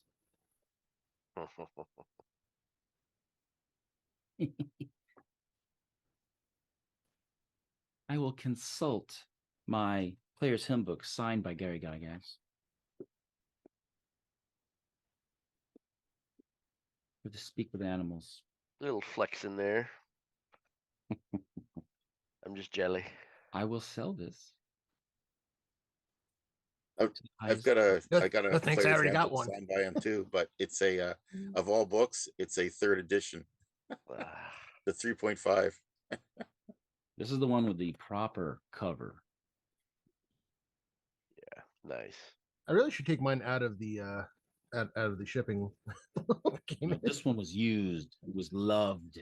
Rob, that's the Arneson one from the fundraiser, right? Yep. Yeah, awesome. My 3 player's handbook got signed by John Tweet and his daughter. Oh, cool. Cool. She was feeling left out when her dad got to sign the book. That's cute. All right. So by casting this, generally amicable terms while you're casting it. So it doesn't charm it, but it makes it less hostile to you. Right. I'm not trying to charm. I'm just trying to appeal to its sense. I wanted to check. Does it just allow mere communication, or does it affect the nature? I just wanted to double check that. So he's like, friend call, friend hurt. Too late to help friend. Now have new friends. We make sure you have lots to eat. Angry. I'm angry and hungry. Well, we help you. We show you person who told us to hurt friend. And he's not really that bright, and he is hungry, and this talking has kind of calmed down his heart rate a little bit. He's like, and he seems, less aggressive. But you're a smart guy. Bears can be unpredictable. Yeah, that's why Thriskin is not landing. Right. Or you could perch up in a tree here, so if he comes up the tree, you can fly away. So what are you guys doing over here? I'm repairing my injury. Wacky? Rubby? You're going, gabba. So your severed hamstring is healed. That's really pretty good. That's very good. I like it a lot. Mash Pup? Mash Pup will say, Choke, you can fix Rezik? He needs his wounds bound. He's bleeding out. That's what happened. I will try to do that, but I don't have it. Yeah, I can. I have mnemonic enhancement heal. I'm not quite sure what that does. They're two separate things. Mnemonic enhancement gives you that one extra spell slot in a non highest spell level spell. Okay. And heal is like first aid. So how the rudiments of first aid and healing. So I can go try to bind his wounds, stop him from bleeding out. In the span of time, so that would be kind of after you did your repair injury, you can kind of go and start controlling the bleeding, and you can tell Mash Pup, put pressure here, push hard, and pressure here, keep it from stop bleeding. All right, and the bear over here is kind of wandering down. Keep it from stop bleeding. And he starts eating the other bear. Starts kind of chomping on it a little bit. Bear's gotta eat.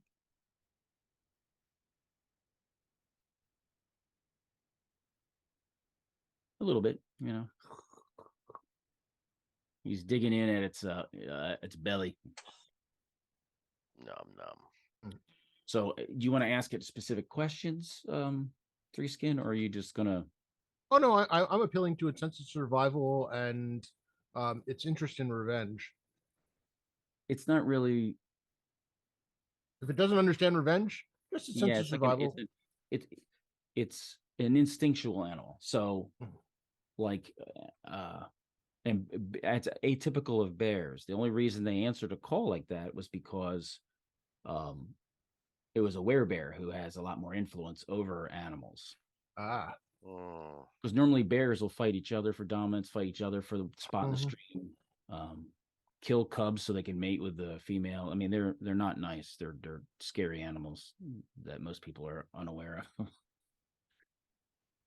Not all bad. They're shoot garbage like crazy. Worse than raccoons. I got a teddy bear. So it's going to eat some, and then it's going to kind of wander off unless you try to tell it to go somewhere.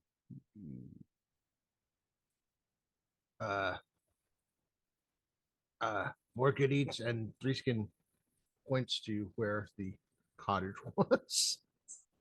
All right. All right. He tears a big chunk off of the bear, and he just kind of starts ambling up here and kind of moves out of sight. So you have a mangled sort of body right over there by the skull. I put the skull there to mark where it also got acid burns on it. You have the two other bears, and then you have the human body. And you have Rezek jacked. All right. I think Mash Pup's going to cut the head off the human body. And he's going to use artistic license to take some of the blood and kind of paint around the eyes and mouth to make it look like a bear. And then we'll bring it back to Witchy Poo. Okay. Is Rezek still hurting? Rezek is bleeding is controlled. He's in the negatives right now. Three Skin flies over and says, "Okay, other two bears taken care of." Good job, Three Skin. Everyone, good job. Chulk, Three Skin. He lands near Rezek and wow, praise from the boss man. Yay. Thanks, boss. I think we set up. We be set up. I sense surprise. Me not surprised. Dirty trick from Witch. Still, good to know. Which doctor sent Dirty Trick back? Yeah. He lays one of his claws on though. Rezek And does a cure by wounds. Might get free heals from Witch again. Not talk bad right start. So she didn't tell you anything that wasn't true. There was a bear that was attacking her hives. You could tell it was a bear. and she knew it had a hut out here, or it had a place to live out here, and she said there were other bears. Oh, she's getting to meet one of the other bears. If you were, why did she set you up? Maybe I set you up. It's true. Well, you know the real enemy. You got to go to Tim's house. Strange voice in the ether. Real enemy. Not you, boss. And he's like, wait, John, what did you say? You know the real enemy? You got to go to Tim's house? Yeah. I wouldn't do that. We could always just dox him, put his address in the chat. That's right. Did you heal me there? Cure Light Wounds, which first edition. No, I don't believe you have that. I'll keep dumping some. If you look at the list of spells that you have, I'm the cleric spell. I know. If you look at the list that is available to you, I don't believe Cure Light is on. I don't have anything showing for cleric spells. It was in a separate email. It was like your list of available. I was hoping it would be on the character sheet. Yeah, that would have been cool if I had done that, but I'm a jerk. Which of Tim's many emails is this on? Hey, you should be. Yeah. Anyway, when I don't play as often, then I obviously think too much. So, sorry. I broadened it though. Keep dumping potions down Krezek until he gets up. I'm sure that witch would be glad to help you guys. You did a big favor. That's what I think. Absolutely. I'm gonna play that up. Like, your bear was a weird bear. That was a lot more dangerous than you said. But I still want to make sure that we get Krezek back on his feet before we go to the witch. Right. Well, even if he's brought up, he's kind of like in the ICU, so he's going to be. You have to help him along. He's going to be jacked. You if you want to give 2 more, do you have 2 more potions? Yep. All right. Am I awake yet, or? All right. He's not in immediate danger. He can kind of come conscious, but you're like you're in and out of shock. You're you got mauled on your arms, and you're pulling the plasma bag thing. Yeah, you're jacked up. So between the three of I don't know how much 3-Skin can carry, but between the other 2, Chulk can carry a lot. You're both super strong. You can carry all your stuff plus help you along, but it's difficult to move you. It's going to take you a while to get back. It didn't take you long to get there, but it's going to take you a while to get back. And you can't bring the bodies with you. So I don't know. Do you want to go to the witch's place? Yeah, I'm bringing that head, just a head. I'm not going to bother with the rest of the bodies. Okay. And did you? The painted head. Did you guys check for his, like, if this is his lair? Did you guys like search it? Good plan. Look for Did you find the lair? Oh, that's a interesting idea. Good thing you woke Krezek up.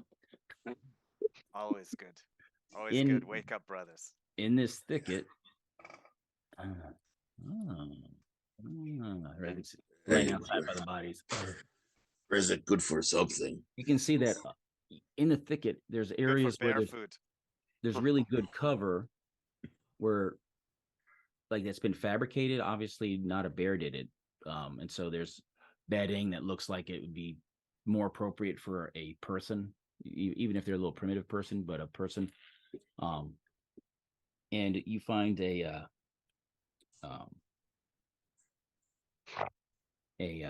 little pottery, like there's an area there that's like covered up with a cloth that kind of keep bugs and stuff out. And if you move that, you see there's a kind of a small hole against a tree, and there's a small like terracotta pot with a cork in it. And you also see there's a quiver that is down in that hole. Yeah, it looks special. Interesting quiver. Very fancy. Hey, buddy. It seems that you almost missed the quiver. It seems like it's well suited to be hidden in like good in the woods. Like when you pull it out into the light and close, it looks really nice and whatever. But when you see a little further away, it looks like it's very fit for a person of the woods.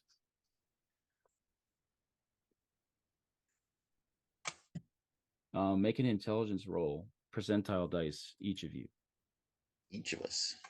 So your intelligence times 4 is your target. That or under. Mash pup. 25. Not you, Rezik. You're laying out, trying not to die. Okay. Don't go towards the light. Don't go to the light. I was way higher. Yep. 9. On a percentile? Yep. 0, 0, 9. Yeah, I failed. Well, you're so pumped up about how awesome that you were when you like gave that hook that crushed a bear skull. You're like, you're too busy feeling your muscles. Too busy flexing. Look at that. Look at that. It's like I'm cold. Either I beat you to death or I blow holes through you with a spice. Nasty. And what did you roll, Mash Pup? Oh, I rolled an 84. Nothing close. So, 3 skin.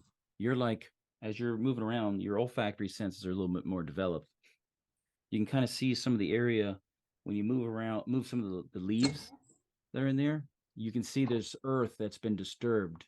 Like you can see earth is not recently disturbed, but it's not the same pattern as the rest of the dirt. You know how dirt packs down looser. So this is a little bit more loose. There's an area that's a little bit more loose. Probably 5 by 6 area. You're the only one who notices. He walks over and looks to find a stick or something to like scrape at the area. Based on its pack, you can see that this was dug. Something was probably buried there because remember you have a lot of mining training and you're like something. But in that case, yeah, he'll start digging there. All right, you guys gonna jump in once you see him digging? What you smell? I'll start digging. Not sure yet. All right, you go down about a foot or two, and you hit some wood, and it sounds hollow. And then as you start clearing the dirt, you see there's a chest that's in the ground. Possible goodies here. Mm-hmm.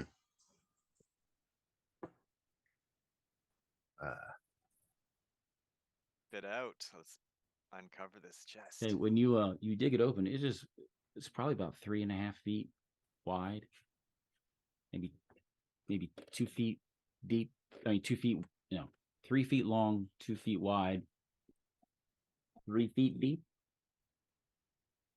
Slightly curved top, leather covered wood with iron and metal fittings. It is quite a lot of fittings. Sounds like you're trying to sell it. You can see that the wood used it's pretty thick. Like it has heavy reinforcing on it. It's pretty heavy. And you try to pick it up, and it is heavy. Yeah, so I can do it with one hand. Like you and Mash Pup could struggle to get it out.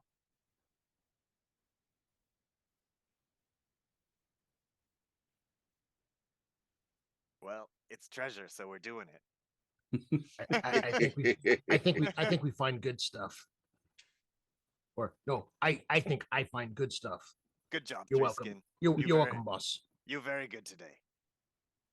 Thank you, boss. Get extra helping, yeah. All right, you open it. It doesn't have a lock on it. It has like a hasp that comes down. There's a ring that sticks out. The hasp has a slot in it, and then there's like a piece of bone that's stuck in the thing there to keep the latch from opening. Cut the piece of bone. Threeskin stands at a safe distance to observe the proceedings. Mashpot cracks it open.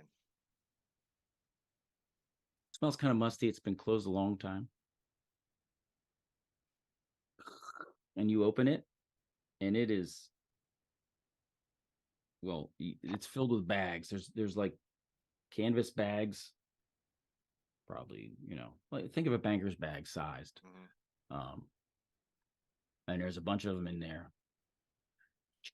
And you also see there's a kind of a bundle. There's like a cloth with something that's tied up in like a bundle. The four corners have been tied diagonally across, so you can kind of open that. You see some jewelry. Shiny. Jewelry. You see there's a necklace in there that looks like you would say platinum.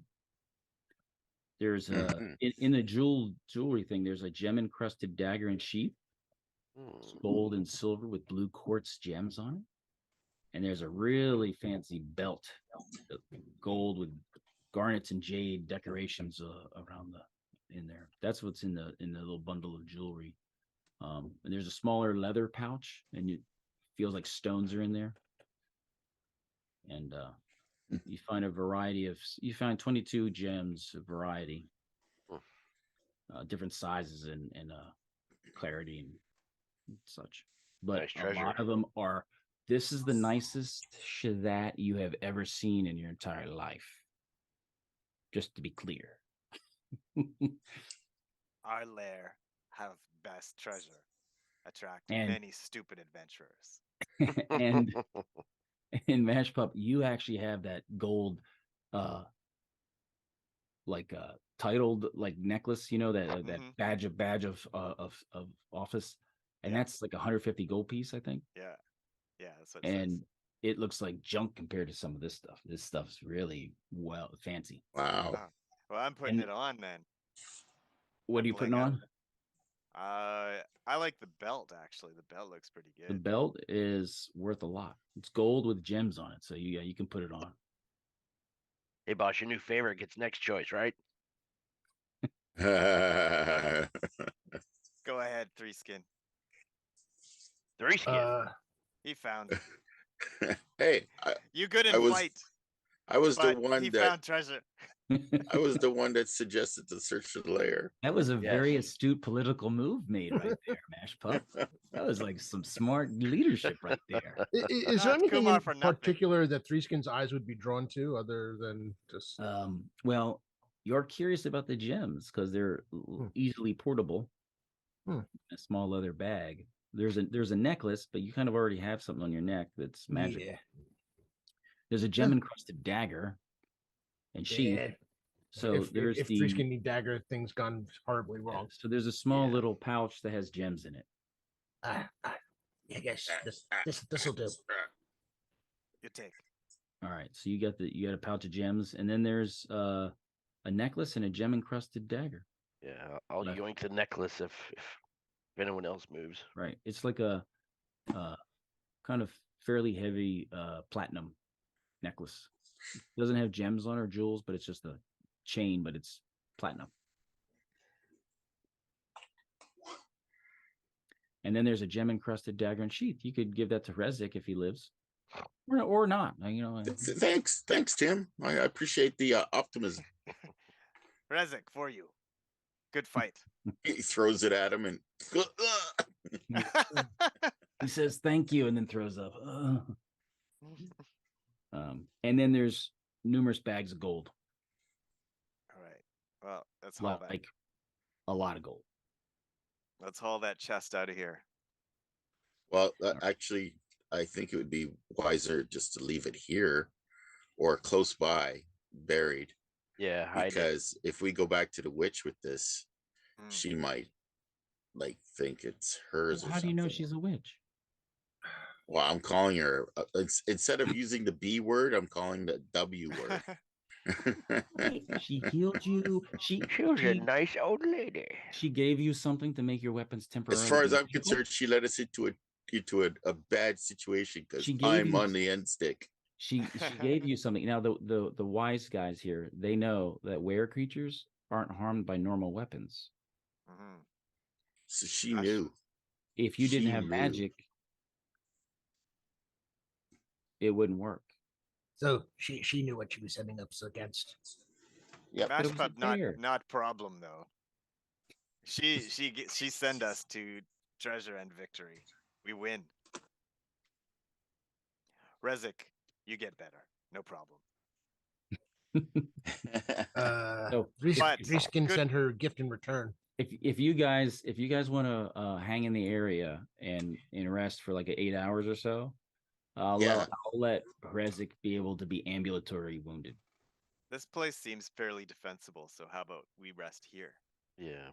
All right, and that gives Chulk time to skin the bears and have bear meat feast. Bear meat. And you got 3 bear skulls and cool claws and bear skins. That's pretty. They're brown bears. They're 9 feet long. I'm gonna make a cloak out of the one I crushed his head. Yeah. Thinking we could make hide armor out of them. You could make coolness armor anyway. Yeah. We got 4 bears. Hey, has anyone seen the movie, the remake True Grit? Oh yeah, that's right. 3. Yeah. True Grit. Yeah. The original or the new one? The new one. Where the guy's there. Yes. I practice dentistry in the guy who has a bear head. I have my bears. Yeah, that guy cracks me up. I love the way he talks. Okay. The bear that was mauled me. What's it like? Is its fur still okay or? Yeah. Okay. It was all blunt damage. Oh no, wait a minute. A little singed. Well, no, it got burnt. So it does have like the front of it singed. Its face is kind of singed, but its skull's good. Yeah, still. Oh, its skull's cracked with the eyeball. Where you busted its eye, right? Yeah. Blue rare. I mean, it's not so bad that humanoid wouldn't appreciate it. Okay, because like I'd like to also make a cloak out of the. All right. So you guys are gonna you are gonna rest, and the other folks can clean, skinning, cook. Okay. And I imagine 3 skin will fly about and keep an eye out.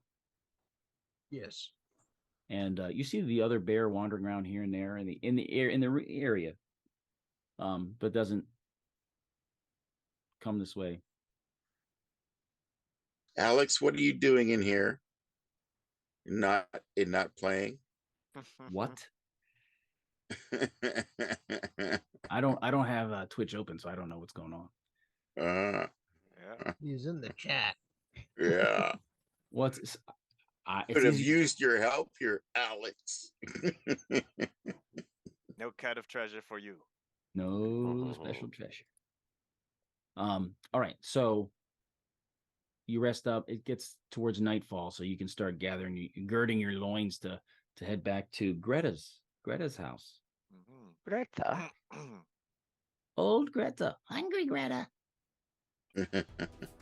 So, bring her back some bear meat or something. You take the bone collections, you bring the hides, you bring the treasure. It's very heavy, slow going, but you can get back there. Bring the head, most important. All right. So I'm gonna put it on the end of my spear, actually. Nice. Easier to carry.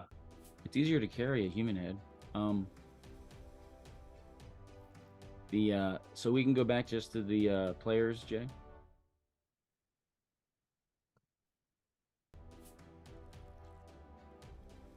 Yeah. Okay, so you head back to Greta's.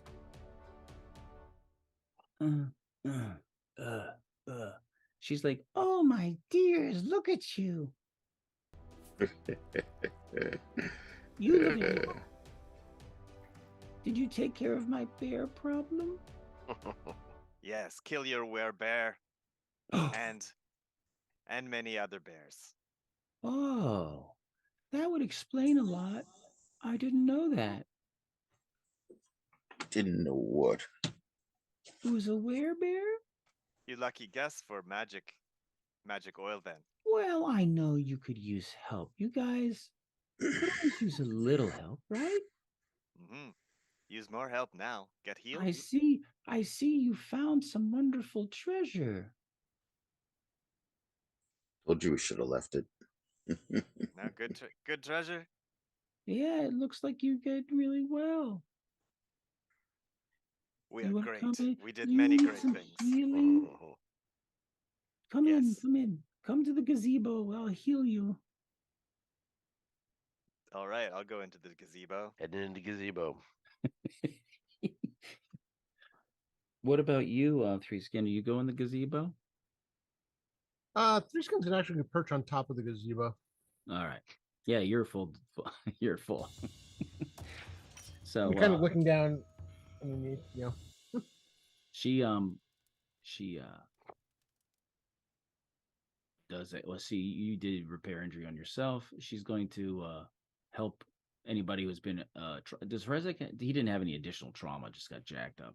So she does her and the candles there shining light out, healing everybody. It's so nice. She's like, it's wow, good. I'll take that head if you don't mind. So this was the bear. Yes.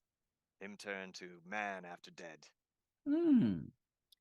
Well, that explains why he was so clever avoiding all my stuff. I had my hives protected, but he always get around it. Now I know why. Won't be a problem anymore. No, thank you so much. Very nice. Would you like a little toast with honey?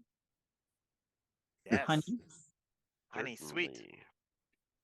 So am I in the gazebo? Gazebo? Yeah. Okay, cool. You're laying down there. And so she brings over some water. Sorry, all I have is some rainwater. And then gives you some toast. She has some bread. She toasts it over the fire. Puts a little honey on it. She has a jar. Puts some honey on it. Gives you a piece of toast with honey, and she'll lift one up to you towards you, Three Skin. Okay. He takes it very gently. All right. Stares at it for a bit. Looks like toasted bread with honey on it. It's very sticky and super sweet. Mash Pop never eat like this before. Getting honey all over his face. It's delicious. Nom nom. I wish I could say something, but I won't. So she says, well, my spirits told me that my bear also might have treasures, so I did suspect there may be treasure. Whether you found it or not, I didn't know. But lucky you. You're blessed. Normally, I have to be honest, normally I would poison you and kill you and take all your stuff. But our masters are in cahoots. So, I guess we're friends. Good friend. We're friends. Useful friend. If you would like to leave something beautiful and treasure, I would be glad to accept it. But I will not kill and take it. Nor will I send anyone to steal it. No, I won't do that. Mash Pop will take off his belt and say, you good for heal, you good for give more treasure for us. Me happy, you be friend. And give her the belt. That is a big gift. Yeah. That is the most expensive thing in there. You're going to be regretting that. Well, she's like, that's lovely. She gets teared up. Oh, thank you. And she gives you a hug. All right. I've been I could just kiss you, but your fangs are too big. Later, we find out that he gave the Witch of the Girdle a storm giant strength. Oh, his fangs are too big. Apparently not big enough though to chew on bears. Well, for a human, she says, I will help you with this other stuff you got. So she's going to check out that quiver and the little pot, the tarot pot that had the stopper in it. And it's pretty quick. She's like, this quiver holds a lot. It has a spot for arrows, and then it has these other spots too. Ooh. So it holds more than it looks like it can hold. And it's good for hunting because it's beautiful up close, but when you're at a distance, it's a little bit blends in easy. And then this is very potent healing. In the pot, she holds the pot up. This is very potent healing. I would say probably 3 doses of really, really good healing. Nice. And Tim, real quick, everyone gets 1 regular and you get 2. Nice. Thank you. Thank you. Thank you. Everyone gets 1 and I got 2. All right, so I have 5. John 3, Rob 5, Bill 3, Patrick 8. Okay, so you heal up. She's like, I am your good friend, and you gave her a 5,000 gold piece belt, so she likes you. Jeez. And the necklace wasn't magic, Tim. It was just platinum. Correct. Okay. The other stuff's just valuable. And there you go. So you got a quiver, and you got 3 doses of extra healing.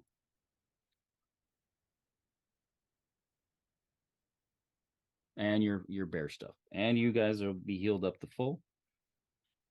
Okay. Feeling pretty good. Can we take a little break? A bio break? Yeah. That's a good idea. Quick bio break. 3. And then you guys can head back 3 men. to see what's going on at the home front. First, we'll grab that treasure chest that we bit. Oh, wait, of course. Of course. All right. So, Jay, we'll take like a 2-minute break, 3 minute, 3, 4. Yeah, whatever. It's fine. I'll put some music on. We're good. All right. We're good. Thank you very much, Jay. No problem. Thanks. Be right back.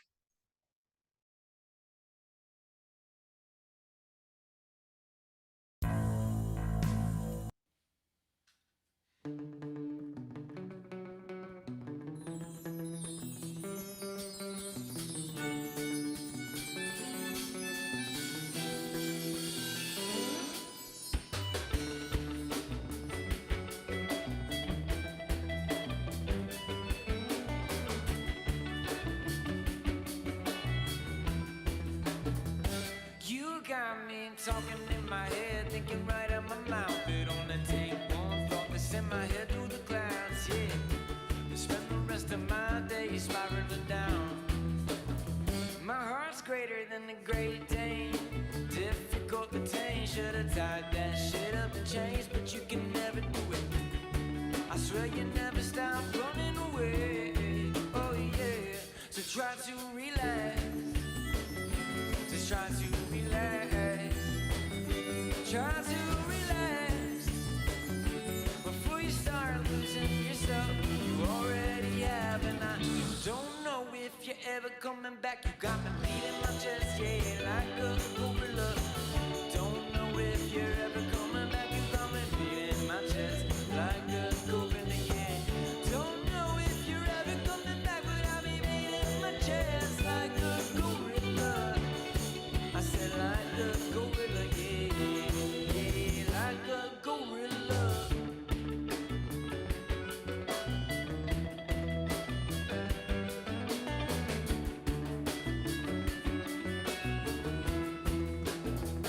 You got me laughing to myself, shaking in my grave. It only take one thought to send my head into space, yeah. Spend the rest of my days watching the waves. My love is tougher than a bull on parade. Well, I ain't even afraid. So wave your red flag and stab until you got your way. You can't stop running away. Oh yeah. So try to relax. Just try to relax. Just try to relax. Before you start losing yourself, you already have. And I don't know if you're ever coming back. You got me beating my chest, yeah, like a gorilla. Don't know if you're ever coming back. You got me beating my chest like a gorilla, yeah. Don't know if you're ever coming back, but I'll be beating my chest like a gorilla. I said like a gorilla, yeah, yeah, like a gorilla.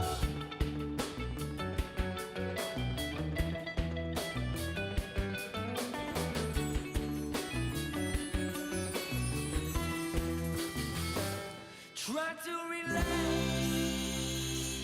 Try to relax. Try to relax. Chill. Before I start losing myself, I already have, and I don't know if I'm ever coming back. You got me beating my chest, yeah, like a gorilla.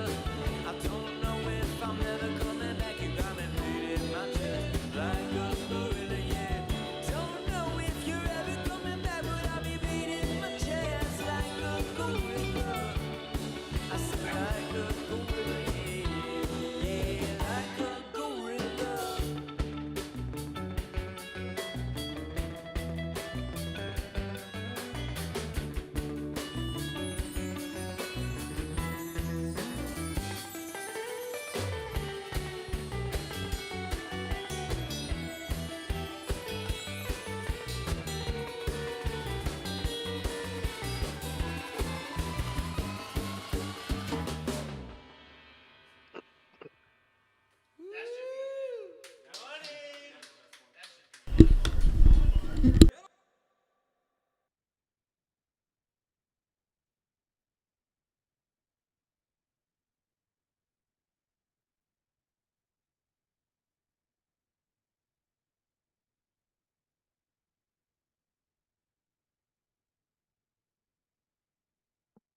So, Bill, where do you hail from? I was literally just going to ask you that question. I lived about 45 minutes south of DC. So, well, with no traffic, about 45 minutes south of DC. Yeah, which is never, right? Yeah. And the only time that happened was during COVID, right? I mean, no one was on the road. It was freaking phenomenal. But yeah, the town's actually called Woodbridge, so it's near Quantico. But Nice. what about you? I live in Vancouver, Canada, so way over on the west coast. Okay, yeah. A cousin of mine lives up there, not in Vancouver, in Somerville. Oh yeah, I know Somerville. Okay. So wait a minute. It's 4 a.m. when you were started playing. Yeah. Oh my God. Yep. It's dedication, man. But it helps me play a gravelly voiced goblin. Now I'm pounding back these chocolate coated espresso beans. Rolling. Chocolate covered espresso beans are so good. I'm jelly. Real quick, I have a limited supply. I got have the new year 44 logo, which will be for next year.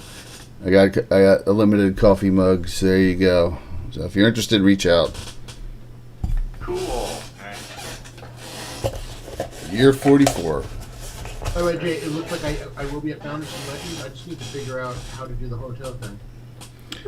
Has Josh helped you? Only pointing out where to go for things, but the biggest problem is the fact that you can't. It's like I can book the Grand Theater for the Founders and Legends. There's like the day or two in between that I have to figure out how to book. Yeah, it's strange. It's like for me, so I was lucky. I did it all right at the beginning, and I have a suite for 10 days. Right, because I got to call the hotel and see if I can just extend it for the week. Yeah, that's what I would do. That's the best. That's your best bet to do. I'm trying to keep my area mic away from me so I don't get too loud sound wise. So, yeah, that's your best bet is to do that. So, and you can see that Tim Wall of Weapons really good when he's not there. Yeah. Yeah, dangerous. My wife has me on a special mission I have to do right now, so I'm gonna put myself. I mean, easy, but don't want you all seeing. So hopefully, to get all that XP side quested.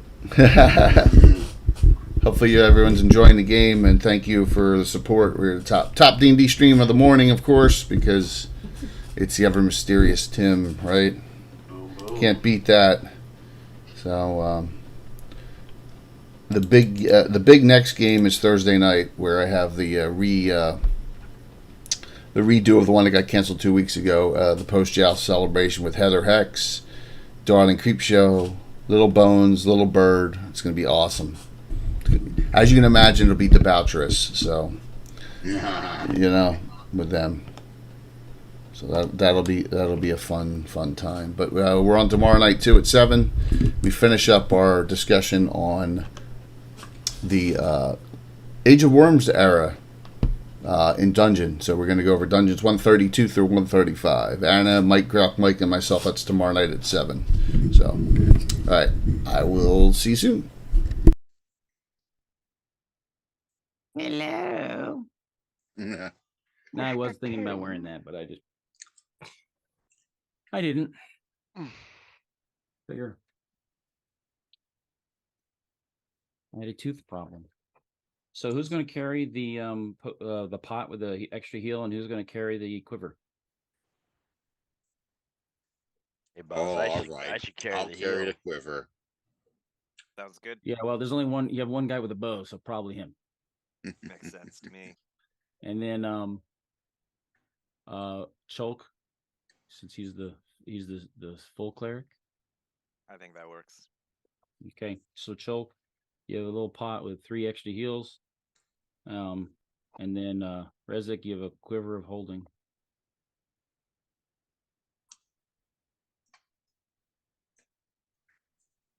All right. Dun dun dun dun dun dun dun dun dun dun dun. Jay. Yeah. Let us please go to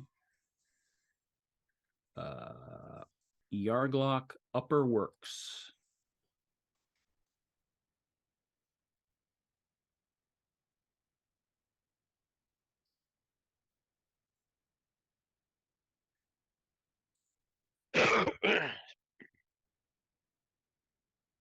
Yarglark. Yeah, focus on the outdoor section right there.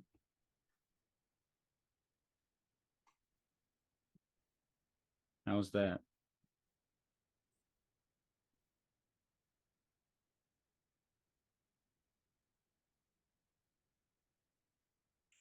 Isn't that lovely?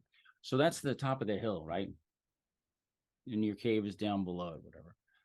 As it takes you a little while to walk, so you're going to have a chance to get back one third or 2 second or first level spells of your cleric. We're all fully healed now, right? Yes. I mean, you're healed physically, but you still all carry your traumas. And you as you approach, this is the area, is the nicer area. This is where you have your wolves. As you're getting closer to the top of the hill, you see some of your goblins aren't like working like they normally are working. They seem to be talking, and when they kind of see you approaching from the outside, they one of them they kind of talk whatever, and 2 of them kind of break off from the group and come towards you. Now from the forest, I'm going to say you're coming from the top left of the map.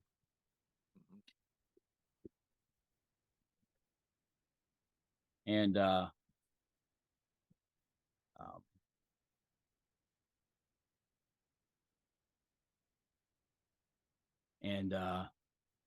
they're like, "Boss, Kumar, Yeah, what's up? we have visitors." You mean enemies besiege us or visitors? Uh, Can't tell yes. difference. Okay. They say they're from they're rock runners. Rock runners. Yeah. Okay. Is that another goblin tribe? They were the ones that killed you the first time at the barrow. Remember, Right. you had your traders. Bastages. So it's been about 2.5 months since then. About 2 months. They're like, yeah, they came in. There's a bunch of them, and there's a couple of them out in the courtyard. They're talking about tribute. They're looking for those goblins that you guys killed when you got back.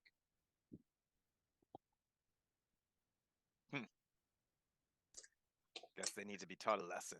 Because if you remember, you guys were killed. You formed your new bodies, and you were talking. Mm-hmm. And those traders came in, and they were like, "I'm the boss now." And then you guys magic missiled them, and Lisa ate one. Yeah. Well, get used to that. It's gonna happen again. Well, yeah. So if you're in the top, you're in the top left of the map. If you see, there's a little collection of little goblins there. Let me do a little drawing if it's hard to see or whatever. How long did it take us to get back home from the witch's place? Probably a day and a half. Okay. So we should have fully recovered our spells and everything, right? Well, you're camping, you're rough, so that's why it's like you can do a third or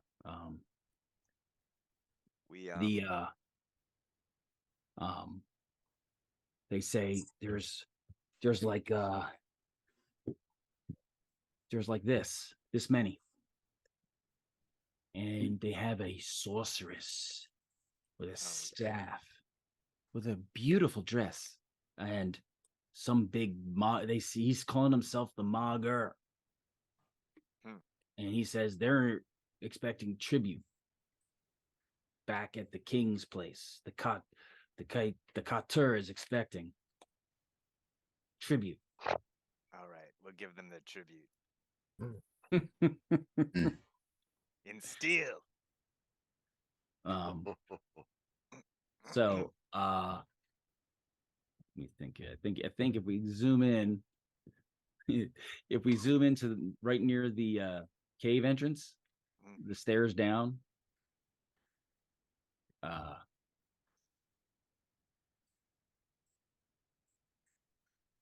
and how are the moons tonight, by the way? What do you mean? Full? Is it new moon? What's the light up here?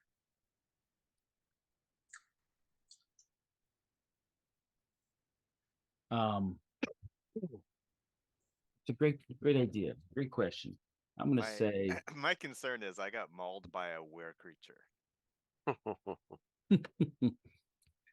That is a concern.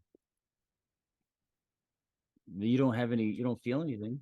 Yeah, Mashpub doesn't know anything about it. This is me. I'm thinking, well, it could get weird.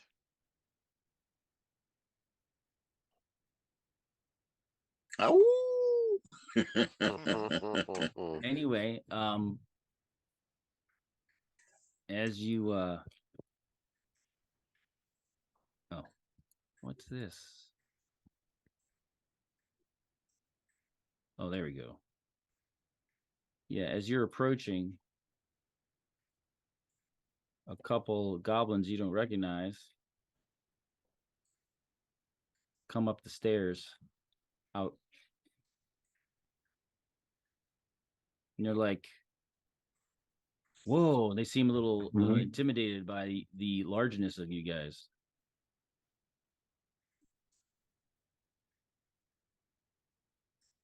What are you doing in my home?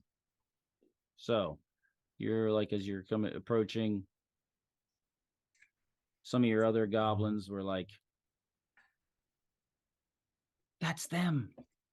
They're a little bit scared because they have intimidated everybody with their numbers, and the sorceress and that Maugre, they're scared of them. Threeskin pulls out the skull he has. Yeah. We have invaders in our home, boss. Wait, what do we do with invaders? Oh, yeah. Mash Pup's gonna take the initiative here. And he's gonna step up to these guys and say, "Here you want tribute. Take this." And then I'm gonna burn them. All right. So if you get towards a denser group, they kind of gather together for protection. They're like, hey, and they have a couple of the back have short bows, and a couple of the front have like some spears and hand weapons. So if you center yourself like that, I'll let you get those front three. Sounds good. Burn. Yes, burn. And if possible, as he does that, I'll cast right after him as well. What are you casting? Hailstorm. Area of effect? Range is 18 yards, 20-foot radius. So you're going to put it back behind them so it just catches them in the... Yes. You can catch the archer types in the back. Yes. That's all nasty. creatures take 1d10 plus 2 damage for as long as they stay in the area, and then there's other negative effects. Oh, that's right. It lasts for 1 round a level. 1 minute for every other level, so 2 minutes. Oh, Shazam!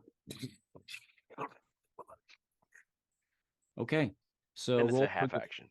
The fire damage.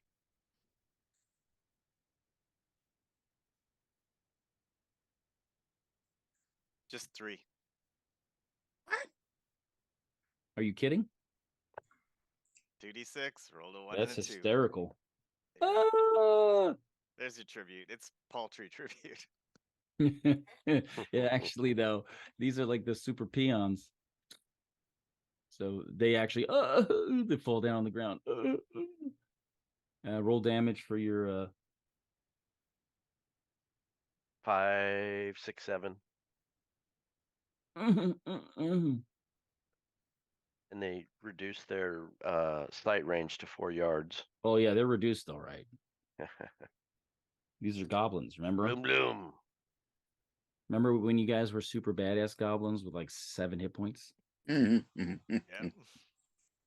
These are not the same. You also hear some Chulk, you also hear some yelling from out of sight down the stairs a little bit. Nice. I hope that wasn't our guys. Might have extended too far there, boss, but we'll see. Well. Make more goblins easy. Okay. That's what goes on there. It looks like the immediate threat is gone. What do you do? Loot the bodies. They don't have anything good on them. What about the ones that do the bowmen, the arrows? They're short bows.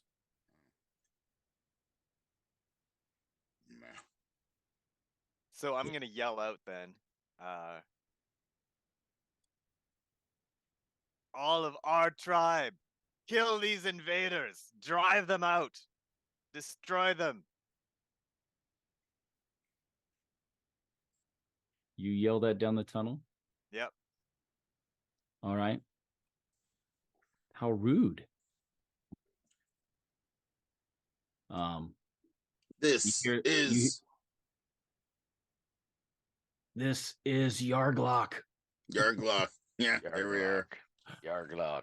And I roll a dead body down the steps. All right. So he's talking to Skogan. You do hear some struggle. Get the memo. You do hear some struggle, but it kind of quiets down pretty quick. And you hear a female goblin voice go, "How about if we parley?" Or did she sound like that? Sound too much like the witch? Yeah. Yeah. How about if we parlay? How about that? I can't. Yeah, Will does it better than me. Parlay. You want to live? Come up on your knees. That's so rude. Why would I want to come outside when I'm down with this such lovely caves right here? Your people have been really hospitable. Where's our boss that we put in charge here? What did you do to him? You have no boss here. I'm the boss. Well, we had an arrangement with the earlier boss. I guess you retired him. Now you're in charge. Okay, well, that's good to know. Here's how it works. This is how it works. We are a bigger, better tribe. You pay us tribute.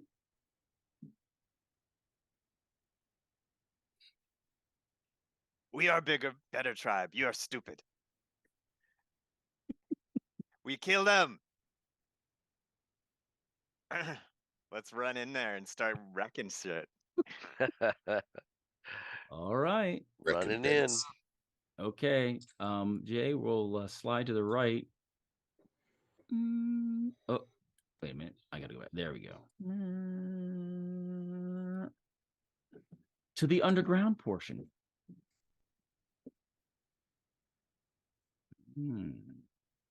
Focusing on our stairwell. Boop.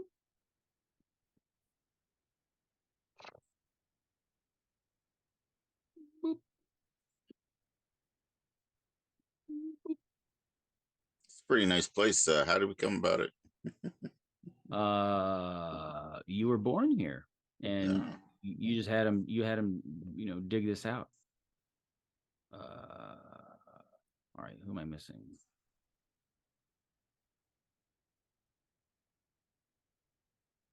Oh, Isaac. There you go. All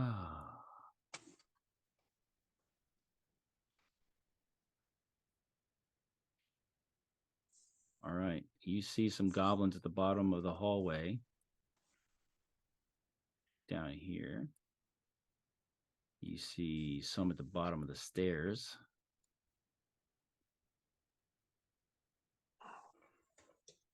And you see that female goblin you saw before. If you recall. You want to zoom in at the end of right there. See her right there? She's different color than the other ones. I'm not seeing any tokens, just the map. Yeah. Really? I'm looking at the. Oh, now I see him. Now I see him. Yeah. So if you, Jay, zoom in real close to the left a little bit. I want you to see that beautiful purple. Let's just zoom in and take a look at her. Let's take a look at her right there. Oh, see her right there? Oh, beautiful dress. She's got that staff with all those runes and carvings of insects on it. She make good servant. You want staff? Take from. And so the guys in the front have shields and handheld weapons. The guys in the back have short bows.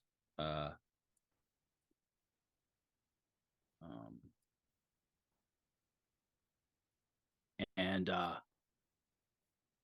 you going? They don't seem like they're giving up. They don't. You do see a couple of your goblins. There is a dead goblin on the floor where it looks like one of your guys was fighting. Can I do a surprise attack and charge? Well, not a surprise attack. You're all coming down the stairs to him, and you see him at the bottom of the stairs. That's what you see. And she's like, no. And she's all like, let's parlay and discuss. We are strong. We have many. I have powerful magic. I want to attack the goblins in front of me. You just charge it? No, I'm not going to charge. Just going to move forward and whack them. All right. So Rezek's starting to walk past you. Whack a G. Mash Pup, what do you do? Anything? Yeah, I'm going to burn these guys too. So right as Rezek's getting near you, it's about 12-foot range. So you just step forward 5 feet and. Yep. Okay. Tim? Yeah. Threeson's going to cast Summon Undead 2. Okay. And have them pop up behind her. It's nasty. That's not nice. Yeah, we already have enough Ignite on her. The big boss demands a payment. Oh, I got rid of my undead little undead guy. So I'll use a bear token as the undead, okay? Sure. 2? You're doing 1-2 hit die, or are you doing 1-2 or 2 1s? I think we're gonna do 1-2. Okay. You cast that. And that's what you begin doing.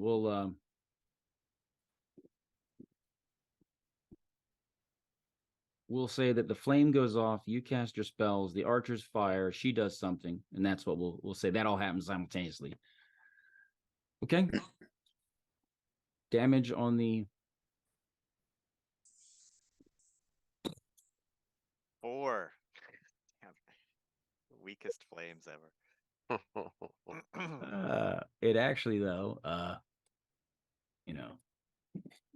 they're not they're like minion like losers. You torch them, undead appears behind her. Choke. Cast Ignite on her. She has to do an agility test. And we're going to assume that we waited until the 2 minutes passed before so you didn't walk through the hailstorm. Yeah.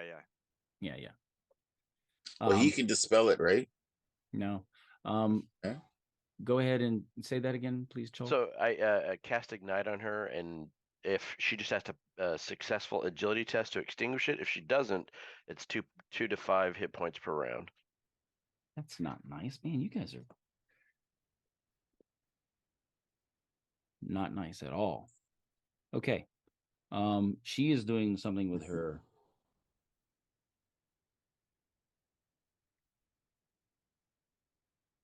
She is doing something. So I take it I don't have a chance to. Oh no, this is all before the close. We'll do initiative as you charge down. Okay. Unless you wanted to walk into the flaming hands. You, that's okay. Right. Okay. All right. This is pretty bad. But it'll be so hysterical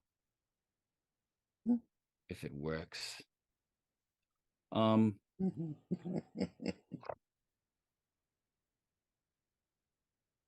got so caught up in what she's doing. Make a saving throw. Mash Pup versus spells. Use your points. You will definitely not want this to work. All right. Well, can you use more than 1 point? You can use all of them. I have 3. You have 3. All right. I'll use them all. Now I'm looking to roll higher, right? Yes, you are. Against spells. So I did. I got a 19. And I only need 16. You felt for a brief moment that she was really actually someone that you could trust and care about and really take advice from and listen to. Oh no, and I just threw that away. Dang it. And Three Skins, you did the zombie. Choke, you did the Ignite, that's right. Yeah, agility test. Her robe gets a save first. And it doesn't work on her robe. Damn it. Okay, now initiative. Yeah, you forgot Tim. You forgot the missile guys. You said they fired. Oh, thanks. Oh, that's Jerry. right. That's right. And you know what we're going to do? Jay. Hey. Here's what we're going to do, because Tim needs help sometimes. Yeah, I do. Yeah, thank you. No, he doesn't. We have 5 of them. Just sometimes? That's not nice. So I want to use each one of these guys is going to get a +1. All right. Choo.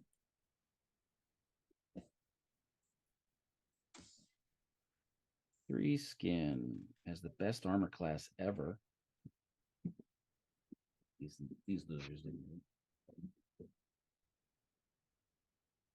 Oh, 1 hit actually. Nice. 1 hit because I used a +1. Take 2 3 skin. Little scratch. The next one fires at Mash Pup. So this is a +1. 19 natural and a 9. So hits 1 hit. Ooh, 6 points. Mash Pup. 29. Middle one fires. First shot at Mash Pup. Hit. Second shot. Hit. Ooh. 6 total. They don't like you. They don't like you at all. Can't see Next why. one fires at Hrezek. +1 on this one. Hit. Hrezek's terrible armor class. So, yes. 2 hits. Hrezek. 7. You guys need to get some big armor. Yeah, well, we need to take over our place again, obviously. Yeah, like give us a chance. You need to modify that chain armor for us. And the next guy's firing at you, Chulk. +1 on this roll. Chulk has pretty decent armor class because he's got all those nodules. Yeah. 1 hit. 3 on Chulk. Thank you, Jay. All right, now we can roll for initiative. Come on, Mash Pup. I rolled a 4. He rolled a 17. 6. Yes. Dadgummit. Okay. Wait, did we actually win initiative? As weird as it time seems. today. All right. Who's Mash first? Pup. Mash Pup, what do? You're up front.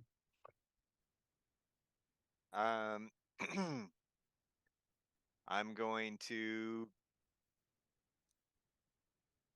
get out the battle axe and start chopping wizards. Okay. Battle axe of wizard chopping. It's only 15 feet. You can close and get an attack. All right.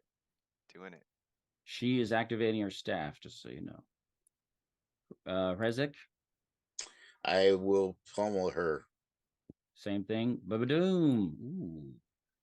Shulk and 3 skin. What's going on? I'm casting Grim Harvest. You call And what that is? Yeah. Casting Chill of the Grave. All right. So Grim Harvest, you can move up 15 feet if you want. And Chill of the Grave on The sorceress. And that's a saving throw, right? Like hold on a second. It chills them and they have penalties, right? A little bit Chill of damage. of the Grave. Yeah, I should move up too, please. Chunk. No, there is no saving throw, according to this. Range touch attack. What the? Perhaps something else?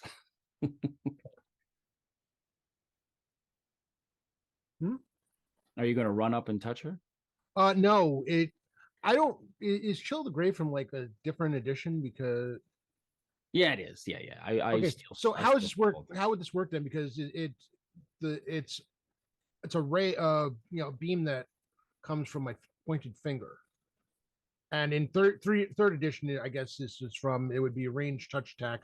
I don't know how this would work. Range touch attack is you roll to hit, but you're rolling against their armor class 9 or they're 10. You're not penetrating armor. Right. You're just trying to hit them. So Yeah, her then dexterity and magic bonuses would offset that. So it's like a roll to hit. Pew! All right, so that is a 13 total. Or at least I think it's a 13. 13 on the die, I should say. Right. She basically then has an armor class of 9. You definitely hit. Yeah, you hit. You hit her. Effect. That's a chilling 4 points of damage.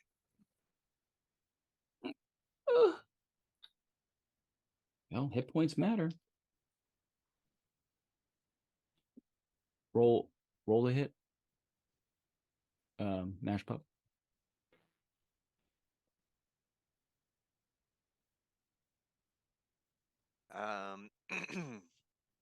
So this is +2 weapons, so that's going to be 13.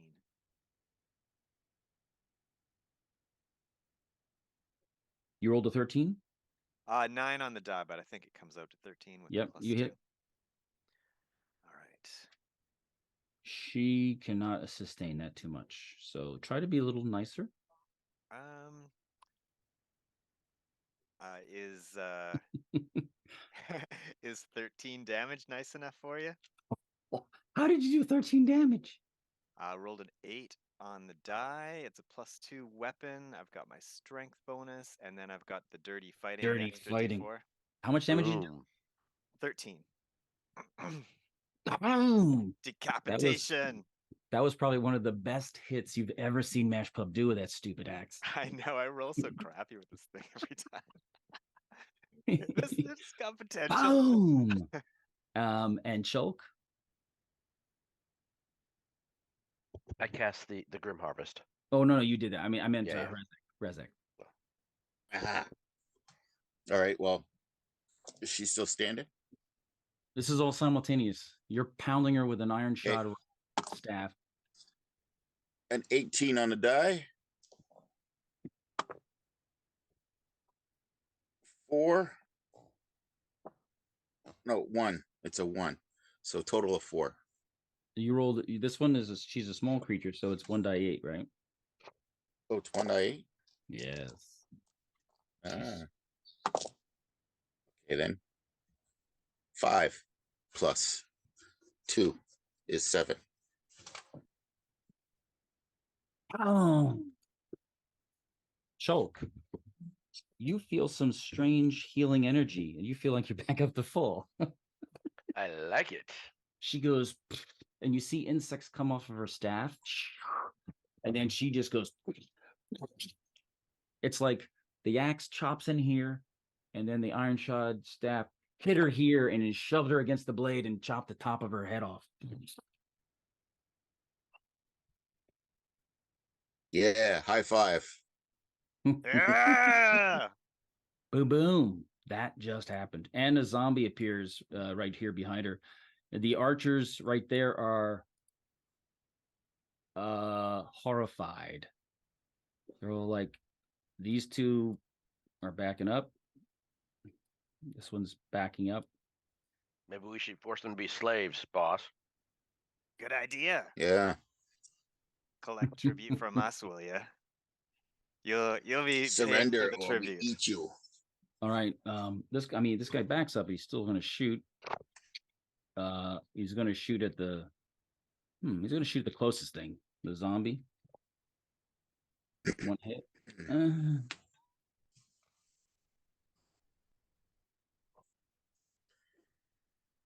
Okay. Math in public. Dadgummit. This guy's shooting at the zombie. Miss. These two. Ooh, 2 hits. Two. The whole undead thing appearing out of thin air in front of him freaked him out. Their shaman can't do that stuff. Okay, that's their actions. And you hear a voice like, line up. You hear a louder voice giving commands. What's going on? And there's all sorts of screams. They're coming. Bugbears. All right. Initiative.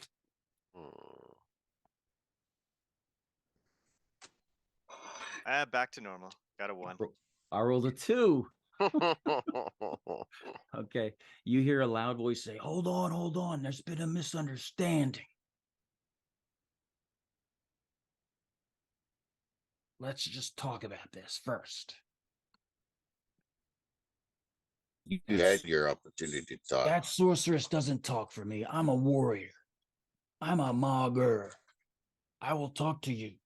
I have respect. I respect you. You are big and strong. I hit him. I want to hit him while he's talking. He's yelling from around the corner. Yeah. And the archers are all here with arrows knocked. Then come up front, big boy. The Mager is talking. Warrior talks from his corner of a stone. So that's what he uses. He uses his action to shout that, and the goblins are all just sitting there with arrows knocked, ready to shoot. Put your weapons down, or your shoulders will misunderstand where your head is. Good one, boss. All right. He says, all right, easy, everyone, easy. So they lower, they lower their bows. They'll take their hand off the string, but they're still holding the bow with the arrow, but they just took their hands off the string. And he says, I'm coming out to talk. And you see a big guy come out here. All right, let him talk. He looks like an elite. The rock runners are better with metalwork and stuff, so he's got a little bit more better accoutrement. He's got a short sword, short bow. He's got a shield, obviously not goblin made. It's very nice, possibly dwarf make. And you see he's got a ring on his finger, so he's like, he's not a peon. And he's like, a deal was made with some people. Those people are dead. The deal is dead. I did not know the deal was dead. Now I know the deal is dead. I would like to leave. We take nothing. You big. Hey, boss. I think it's time for new deal. Now you give tribute. We stronger, you give tribute. That deal. Take it or you won't leave. Okay. He goes, I come forward, you come forward, we talk. So he steps forward. All right, I'll step forward. I step forward with him. What's the zombie doing?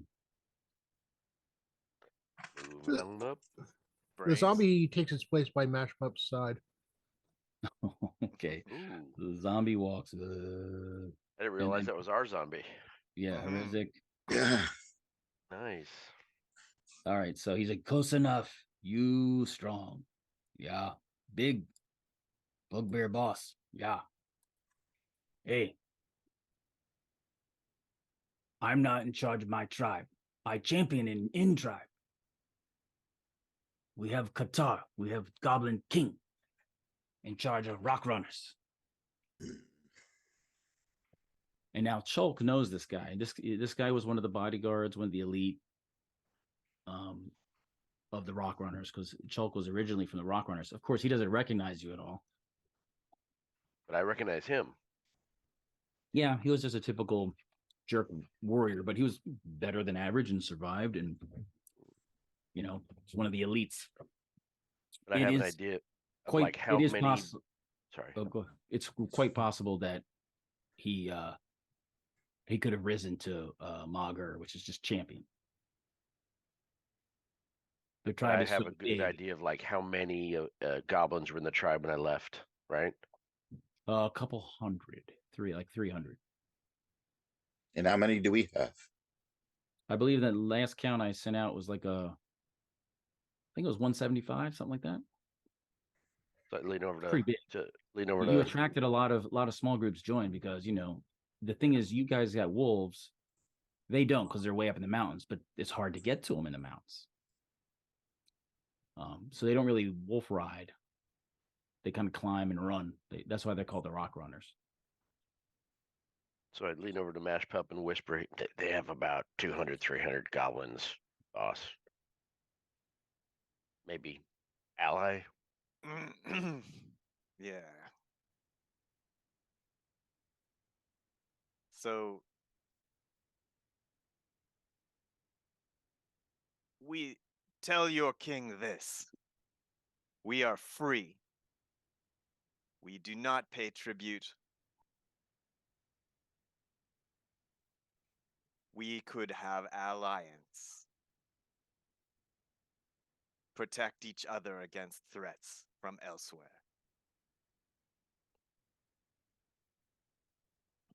You may send, your king may send runner back to say if he agree or not.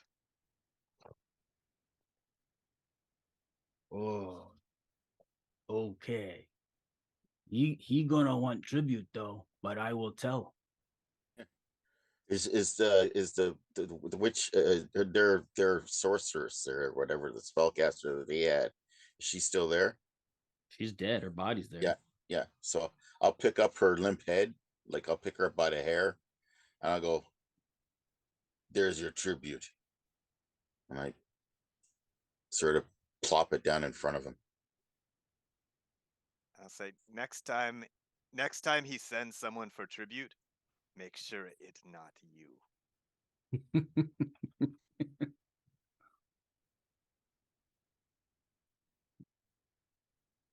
He's looking at you guys. He sees the dragon thing back over there, just kind of the zombies and all that, and he's kind of like, okay, we goblin, you in charge of this tribe. Friends better, yeah? Yes. Ally better, yeah. Ally better. Right. We make sure king together. Understand. We kill human together. Okay. I will tell. Alliance. I will tell. I'm not in charge. I will tell though. I will let him know you big. Good. Explain how mighty. You bring dead things. So he tells the guys, arrow away. You know, so that a lot of the guys are real scared to put their arrows away. Mm-hmm. I'll line them out. We'll escort them out. Okay. So, get our they toughest kind of come warriors out to come along. There's a couple there that maybe have a bag that they took maybe, or something small that it looks like they maybe picked up some meat or something. You know, you guys aren't really rich. Your regular people aren't rich, but some of the guys have a few things here and there. Are you going to make an issue, or? We're going to let the ones who are alive leave with their stuff, but we're keeping that sorceress's staff. And right. Anything on any dead people, they don't get to keep. And we're gonna sing a loud goblin song of victory with our tribe's name in it as we march them out the front door. All right. There's basically, including him, there's 22 left. There's 21, and they're scared of you guys just because you guys are 8 feet tall, 7 feet tall, and huge. And you got a little dragony thing, and you got zombies, and people just burned and fell down. And the sorceress, who everyone was scared of, had her head smacked off in like 1 second. But imagine how cool it would have been if she had charmed you, man. You guys would have been tributary. Right? We have enough masters already, thanks. Yeah. Yes. Think how mad the Dark Whisperer would have been. He would have been like, what are you doing? Get rid of that spell. Get back to work. And then that would have been funny. All right, so they walk out. They leave. And they're like, it wants to take her head. No, you leave head. Okay. I have to show she die. I'll just carry her staff back just to tell. No. Staff, stay here. You can take her body, leave head, leave staff. She have anything else on her? She's got special spellcaster robes in the dress. She's wearing a ring. Didn't those fail when the fire hit? Huh? Remember, he cast ignite on her robes, and normally it catches on fire automatically, and they just have to put it out. In this case, it wouldn't even catch on fire. It gets a save. Asbestos robes. Pretty nice. Yes. We take robes too. You body from neck down. How about I take one hand? Okay. Because she has hand with like painted nails and stuff, she's got weird. So they know, they recognize, they know. I'll chop off the hand and throw it to him. Okay. Make sure there are no rings on that hand. Right, Yeah, there's I'll no take rings. The rings off. They're just ion nails. No, I'm just kidding. Nails. I just invented a new magic item. That would be so That's cool. pretty sweet, actually. Yeah. Yeah. Threeskin's gonna take her skull and have it like under his arm. Another to the collection. Now, are you going to also cut off the lower jaw? Because basically it was like here and here, so it pinched it off above the mandible. Like the hack went in here, and then the iron shod staff hit it on this side. It was like No. Keep skull mostly intact. It's okay. So you can cut it off below here and put the jaw with it. Yeah. Well, it is a little squishy on the side with the iron shod staff hit it. And there's fatty ooze oozing out the ears and nose and stuff. But perfect condition then. So they leave. And some of them are, when they kind of get a little bit outside, they get closer to the walls, you see some of they're looking around like really angry and mean. And some of the regular goblins are like, come on. And they're like kind of messing with their boss. And their boss is like, no, you too dumb. Do as I say. They big. We tell King, he be mad, he be okay. We be okay. You go fight, big man. You go fight alone. And they're like, oh, because they don't want to fight without their mager. So they're like, So they head out and they head off. Yes. So you basically got her stuff. She had 2 potions on her, a ring, robe, and a staff. Jim? Yes. I'd like to take a couple of our goblins and just follow them and make sure that they do leave. Yep. Point and laugh. All right. Well, dang, you guys did really good there. Jay, we can just go to the character. We don't have to use the map right now.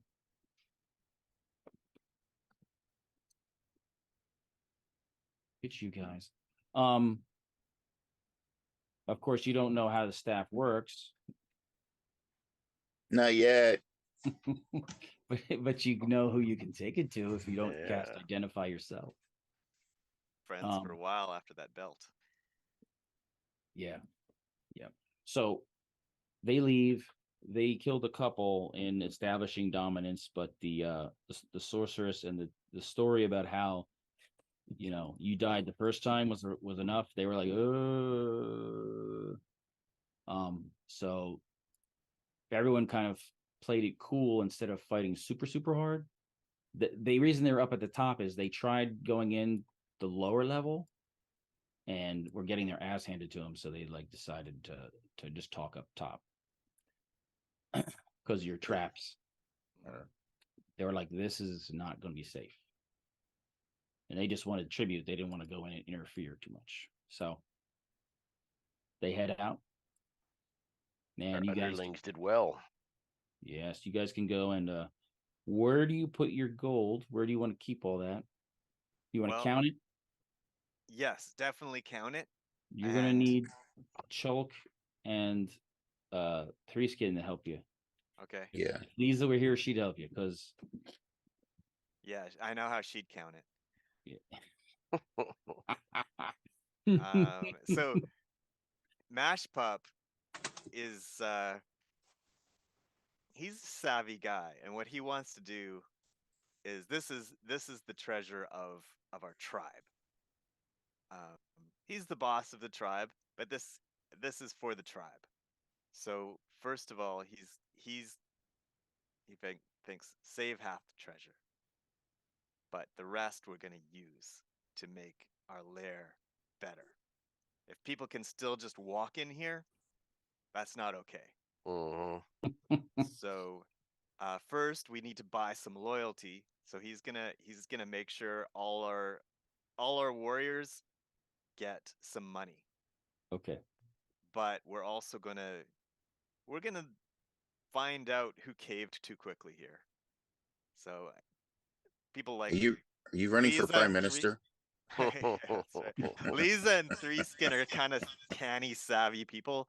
I'd like to definitely find at least a couple of goblins who caved too easily and didn't show a good front when these guys came in, and just make an example of those ones. But everyone else is gonna get some treasure. Nice. A little bit of treasure to jingle around in their pockets. And then the rest of the money I want to put into defense. So if we Tim, yeah, you can't put a Canadian in charge of goods like that. Yeah. I'm trying to remember the name of those two goblins that Rezek really hated. Yeah, right. They get put. Oh, I got it written down somewhere. One of them is Thumpskink, I think. And we're gonna have medical for everybody. Free medical.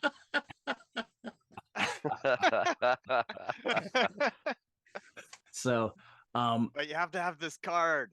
Everyone total has to have this. Total gold, 7,000 gold pieces. Wow. So I think we can afford a couple of gold for every goblin who fought. Yeah.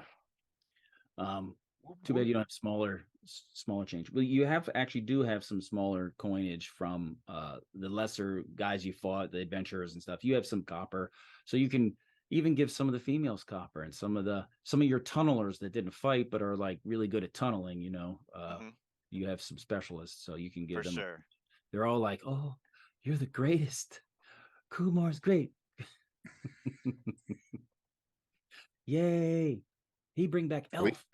Are we going to build a place like a White Castle and serve burgers? We definitely have some elf meat in the stew tonight. Elf burgers. Excellent. Nom. Okay. So the dust settles. You reset your traps. The boulder trap had to be reset because they tried coming in and they pulled the boulder trap, and that was it. And they were like, "Oh shit, this is no." And so they came in and they were like, "No, no, no," and so they left and went upstairs, and they were holding out in a safer spot to try to pry the tribute out of the goblins. So, where are you going to keep your gold? Are you going to keep it in the Kumar place? Yes. Yeah, and we're going to keep that big chest there and put other treasure in it too. All right. And that's another thing. We're going to get a lock for that. Yeah, there's some high-tech things you need, like a lock. You need a smith to do the chain mail. You need it's tough. It's hard to do. We could hide the chest because that magic I forget who has mud to rock and rock to mud. Mm-hmm. Dig out the hole, hide the chest, mud to rock. Yeah, but we can only do that 30 times. Yeah, we have people who can dig, so we don't need to. We can take our time with that, but I think it's a good idea. I think we should make a trap door in the Kumar's lair, and then we can put stuff on top of it so no one can easily find our treasure if they're just doing a quick snap raid. We should, if we're underground, right? Mm-hmm. So in a mountain, kind of, but yeah. So we should try and get inventive, and instead of burying it beneath us, bury it above us. Make it rain money. You could have it. You could make a high shelf. You could cut into the wall high enough so only you big people can get to it. Yeah. I like that. and then hang a bear skin over it. Yep, I like that. Bear skin is good. Yes. I also want to talk to Three Skin and Chulk about, you know, we're getting our lair is getting good, our lair is getting big. We're gonna have lots of treasure, and fancy people are gonna come and try and take our treasure. Maybe pit traps, boulder traps, they were good before. We need magic traps. Can you make magic traps? Alex says that he can. I can hide it in the ceiling. Nice. So apparently he's got some skill that can do that. Well, he can climb. I'll have to investigate. It's possible. Most of what I can do, boss, is right on the time. But I'll figure it out. Yeah, magic trap hard to hard to make last. Okay. You work on though. You figure out.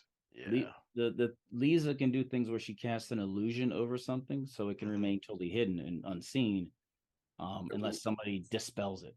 That good. That good for pit trap. It's just us, right, Tim? It's just us like talking and discussing this. Okay, then I'll suggest that we take a little bit of treasure out and bury it, like you said, like down, so that we have a small one that we'll have guards for, and then we'll have our main one hidden up top. So you have the petty cash, and then you have your vault, huh? Yeah. And that way, if we treasure. A false treasure. Also, I think we want to make we want to dig out murder holes. So very small corridors above our main hall entrances that only goblins can fit in, and we can pour nasty shit on them and set them on fire. Yeah, you did have a number of those sort of in development, like in the sides and shooting down in the back, and so you can Three Skin is good at mining, so he can design and oversee your miners in making those. It'll take a while for them to do it, and they'll want to check to make sure they don't bring the tunnel down on themselves. And definitely we want to get that armor made so that I can use it. I'm sick of getting hit in combat. Got hit way too many times today. You and me both. Good thing we had a witch that could heal us to full twice. Well, you don't know if she's a witch. She's got a nice friend. She's got great friends now. Hey, witch isn't a bad word to me. Yeah, but she wanted you to kill the thing and come back with it, whatever. And then later she was going to go out and dig up the treasure. Oh well. Next time. You win some, you lose some. She was I thought she was gonna eat us. Yeah. Because that. She probably would have if we had actually pulled it off. Hungry Greta. Yeah, hungry Greta. So I'm worried about. And I think we can invest in some spikes for our pit traps. They're not just going to be pits anymore. Ooh, don't spend too much gold. It'll attract attention too if we want to attract attention. Adventurers have treasure. They come here, they get killed, and we get more treasure. That's how it works. And sometimes adventurers have no treasure. Join our tribe. Yeah, but sometimes adventurers have no treasure and they go to goblin holds to get treasure. Those ones will fail. No treasure. If they have no magic, they're done. They'll never make it in. And if they do have magic, we'll just take it from them. That's right. We like taking magic. I'm taking the reverse dungeon very seriously here. I want this to be... We're eventually going to have something better than the Tomb of Horrors. Yeah. Oh, wow. Yes. White Plume Mountain, Tomb of Horrors stuck together. Remember, the last game, was it the last one? It was supposed to be Legends was the theme. It wasn't the last one, it was one before maybe. I called it, this was the birth of a legend. You guys are going to grow into something legendary. You're you're starting to create half breeds. As you've been here 3 months, there's a couple goblins pregnant that you guys might have been looking at, and hey, goblins are still pretty. Just saying. And never stop loving goblins. Does bugbear and goblin anatomy fit? Sure.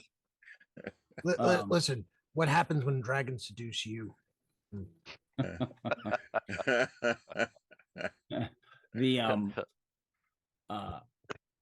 Interestingly, okay. While you are making these improvements and plans and getting squared away, Lisa and Mercy come back, and they're prepping and looking at trying to get those pups to not be stone anymore. Nice. Right. So that's the big project, and they're big puppies, and so he's trying to figure out how to pen them, train them, and that's what they're contemplating. So they're going to be busy on that project. Worthy project, since we didn't get bears, especially. Yeah. I know you wanted those bears. Oh, you wanted them so bad. There's one left. And we could track down, see where their but those wolves, you saw the full grown, like the statues. They're just like 9 feet sized. Long. Yeah. They're huge. Even better. I mean, we could go on a hunt for more bears or more wolves. We need things to ride. Yeah. Mm-hmm. Yeah. So that's what that's what Mercy and Lisa are working on right now. You get word in, a couple weeks later, we'll say, someone's like, boss, somebody coming up the hill from village.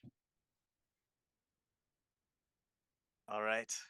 Get the traps ready. It's one guy. Maybe two. Maybe he's got friends behind him, but he looks. All right, be ready. He looked not threatening.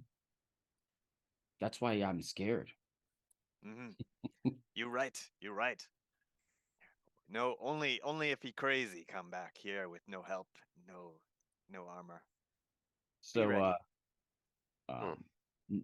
nobody enters. So you guys say he's outside. He's got a stick with like a white cloth hanging on it. Oh. And it looks like he does have 2 other people with him. Those 2 other people are pulling along what looks like one of them has like a weird contraption with a wheel on it and like a basket on it, and he's moving it. It rolls. Are they humans? What are they?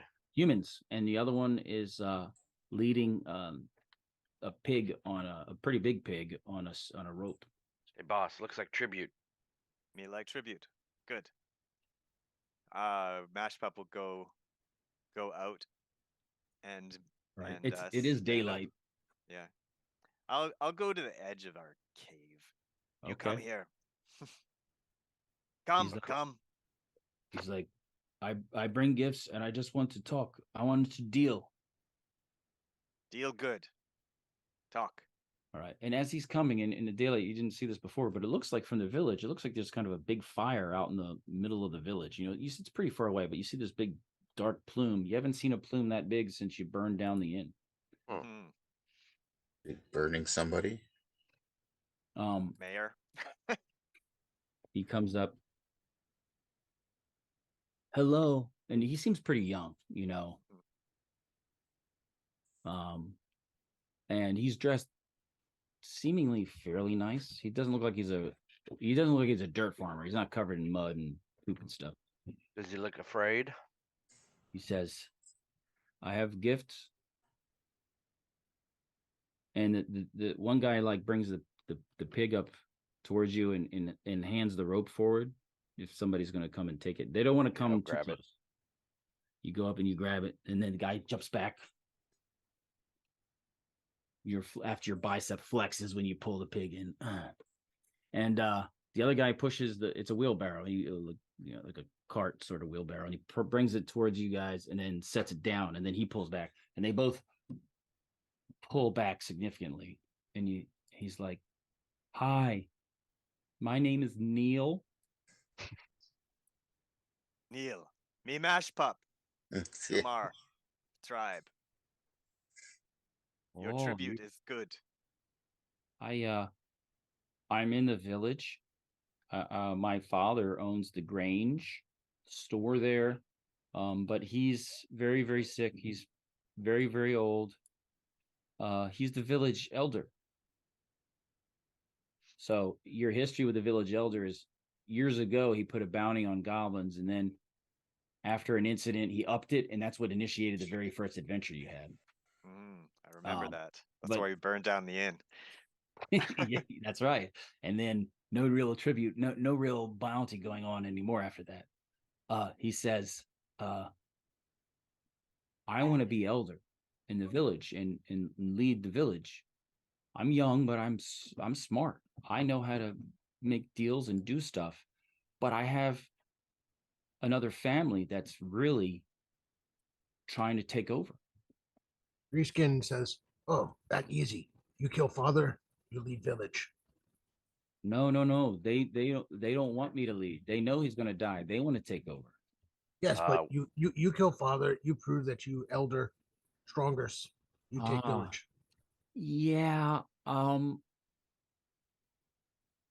You want us to kill the other family. I like what you're doing, but it doesn't really work that way for us, kinda. That's why you weak. Well, you give tribute better than put bounty, sort of. He says, "True. He's been hiring bad men who have been coming and pushing us and scaring people to support him." Good. What you want? So half village with him, and the other with me. That sounds like a bad marriage. So I want a little bit more help because he's got muscle and they're bad people and they're going to ruin the village. And then we lose money and then it's bad for everyone. If it gets too rough, Prince will send soldiers to establish order if it gets too bad. And then I don't think that's good for you. You talk a lot. What do you want? Me understand. We kill other family. You give us tribute regular. I want a little muscle help. I think we should start slow. And then if we have to kill them, we have to kill them. But maybe we just scare some and maybe burn their house. We don't want to burn the house down because that ruins the village sale. I would like, this guy's a weirdo.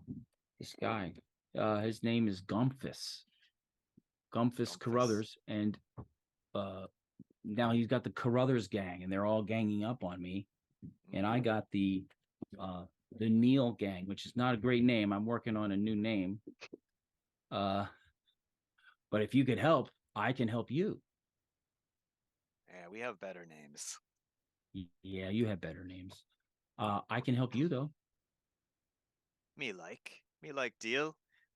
You want to give tribute on regular after we help. Yeah, but I also think that's not greatest all the time. But yes, certainly for a while.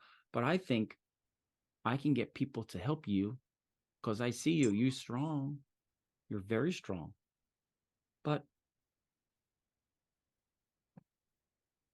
you don't have any armor. Gang? You don't have any armor. Yeah, like boss say, you have blacksmith? Yeah, we do. Yeah, I do. Armor smith. Yeah. We make use of armor smith. He's a good friend of mine. Ah, good deal. We help. And so what I'm thinking is he can help you maybe teach someone, some good goblin or two, some good ones, not mean ones, some nicer ones that want to, and then, and he can teach them and then you can make some stuff. Yeah, that's good, right? Knowledge. Yes. Yeah. Yes. And then Overrated. maybe maybe he can make, maybe he can fix your suit. He's not fancy, but maybe he can do something to modify something. How many of these bad people?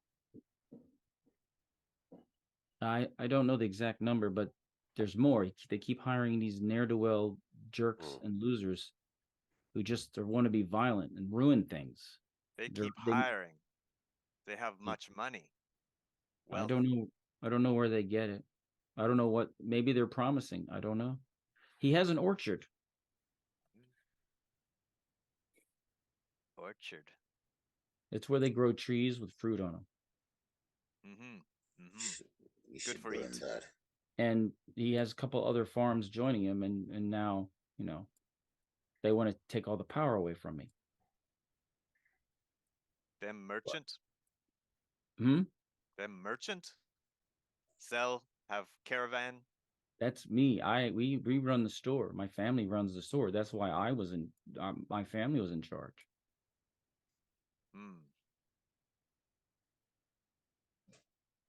Well, where they weakest?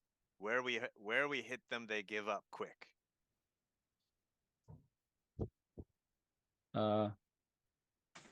Where do they live? Well, they come and go. I don't know where they all live because we all are working hard, but that's why I think you could help. You could find out, and then maybe you scare some away. Maybe they not help. The important thing is it's not too bad, because if it's too bad, too many die, too much attention. The monastery doesn't really pay much attention, but if they think something's super evil, they're going to send someone. Not kill too many useful people. Kill right. only children. Then okay. Yeah, that's not going to work so good. You want to kill the people not from the village who come to help the bad guys, the other team. When they come, when are they coming? Well, some already there, but they come and go. They go out and then they steal from my farmers. So I don't like other gang pay people. They come. They have money. Yeah. We kill. We take money. Right. I don't want to kill everyone on his team because some of them are my people, but they're just making bad decisions. But all the outsiders from other places that are really bad, kill them. But not all at once, or not super drawing attention. Don't draw too much attention. How we tell difference? Your people and outside people. I will show you where he lives, and you have to spy. You've got to spy and find out where they all go. I'm caring for my father. He's almost dead, and there's other things to do, and it's busy, and I have to keep my team brave, or they start trying to change teams. But I think, why don't we just eat you? Well, the Smith will not help you no matter what. Me like Smith idea. No if eat. You kill me, then the monastery will hear about it. Then there'll be problems. Him know his people. Me think his idea okay. We may modify idea. We check out. Good for killing. Outsiders take their money. For now, you promise Smith. You have given tribute. We make deal. He spits in his hand, holds it out. And he goes, he'll shake your hand. He's got his hand, he's not super weak, but he's definitely, your hand's way bigger. He's like, ooh. Yeah, and his spit is probably way weaker than mine too. So you got a pig, and the wheelbarrow has a few like mining tools, and has some other types of foods in it. Some dried food, some pickled hog's feet. It's luau night. I turn back to one of the goblins in the hallway. Come get. And you also have now a cart. It's like a wheelbarrow, but it's got 2 wheels in the front. Pretty good. And so it'll make your tunneling faster. Much faster. So that's his deal. Remember, I'm Neil. Work. Neil with deal. Neil with the deal. Nash pup with what's up. All right. So his house that he lives in is like one of the bigger, houses. It was about the same height as the inn was. Mm-hmm. It's just that it was mostly stone. So it's pretty nice. Stone's the best. 2-story stone building. The village store on the ground level and the residence of the elder on top. So they sell shovels, hose, plows, pitchforks, ropes, candles, lamp oils, feed sacks. So the general store, if you think about it. Mm-hmm. If you go down to the general store, you might be able to buy some rock candy and some twine. All right. What about iron spikes for trap? So he says, we come talk in a couple days. I come again. Okay. But I have to come secret. I have to come secretly. So they don't know. All right. Try right now. Make animal sound, bird sound, something like that. Meow. Okay. Me tell guards. I'll get everyone who would normally guard the front area to come and hear his meow. Meow. You hear that? No shoot. and tell Armor Smith come come get up. Me. All right. Well, he's going to go talk to the Smith guy about arranging it. Right. You may have to sneak in a goblin to learn. Yeah. We'll figure out who is handy. They're going to have to be strong if they want to be a smith, and they've got to be brave enough to go to the human village, and they've got to be smart enough not to screw that up for everybody. So it's gonna be tricky to find those 2 special goblins, but we'll look for them. You're probably better off with your mining crew rather than your warrior crew, I think. Probably right. Yeah. So we'll start with them. Yeah, your mining or woodcut crew. You have woodcutters too. Mm-hmm. They'll be the better ones to get in the village. So a couple days later, he comes back.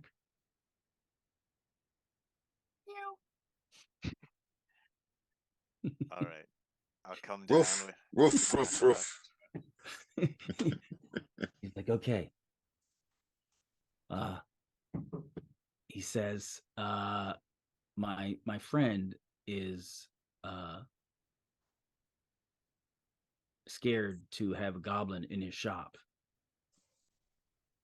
So he will bring some stuff here to show them here. So he'll come like a couple days, 1 or 2 days a week,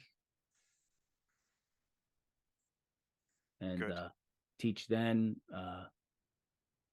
because he's worried about them getting spotted. It's easier for him to act like he's taking work to deliver, and then to have a goblin in his shop. Although he's like, you can't hurt him. He's very important. Mm-hmm. So we'll definitely invest what we need to, if it makes sense for us to buy the materials to create, a forge and get an anvil and all that kind of crap. We've got a bunch of treasure. This is reinvesting. Okay. We'll get it set up here. He says, I'll find out how much, and maybe he can buy it next time he travels to the bigger city and buy stuff and then bring it back. All right. We do. All right. So he goes and arranges that. So for a measly 600 gold pieces, it will get you. It won't happen instantly, but it'll get you set up with all the tools and some raw materials for very basic, smithing, and then very, very basic, like weapon and armor smithing. Good. And that'll probably take like a month to arrange all that and to get it moved. You know, they'll put it in a wagon, move it to a certain spot where you guys are laying in wait, and then you can have your guys offload it and then secretly get it back up there to your lair. Now, do you want this thing to be set up in your upper or your lower? Because I think we want it to be upper because it's going to make nasty fumes, right? We're going to want those to vent out the top, probably. Yes. Although, or we could do it through the side, I guess. But yeah, we are in a cone, so yeah. So it's easier to get wood to the upper, the higher, even though you have to go uphill, you don't have to drag it through too many tunnels. So, okay, so you're going to have a functional shop, and they can start. You want him? He'll take some measurements of you and take the 2 sets of chainmail if you want, and he can try to like make it into one. Yes, want very badly. Can I craft the tools that are in the shop? Can I utilize some of them for making arrows? Yes. So that'll be one of the skills that he'll show the goblin is how to take iron and make arrowheads out of it. Nice. Better than stone. We should also make tools like hatchets and stuff so we can build defenses. Right. So he'll do that teaching. He'll also at some point he'll teach him where you can find iron and how to smelt it, but not yet. That's gonna take a while. He's just trying to get them to get the fire to stay consistent. You know? The basics. And the charcoal burning. So you have team fire builders that go out and then they make charcoal and they bring the charcoal back. And Give a man a fish, he eats for a day. Teach a man a fish, he eats for the rest of his life. If you know the just based on the gear that the rock runners have, they know how to work metal. So we're gonna be better than them.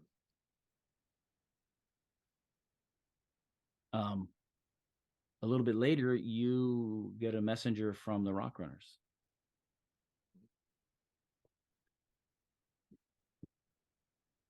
All right, what do they have to say? He doesn't want to come in. You come in. He says, "The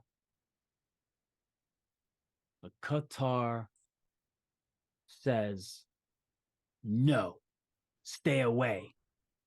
And then he turns and he runs away. All right, we're gonna shoot arrows at that guy. Are you? You don't get to just deliver us bad news.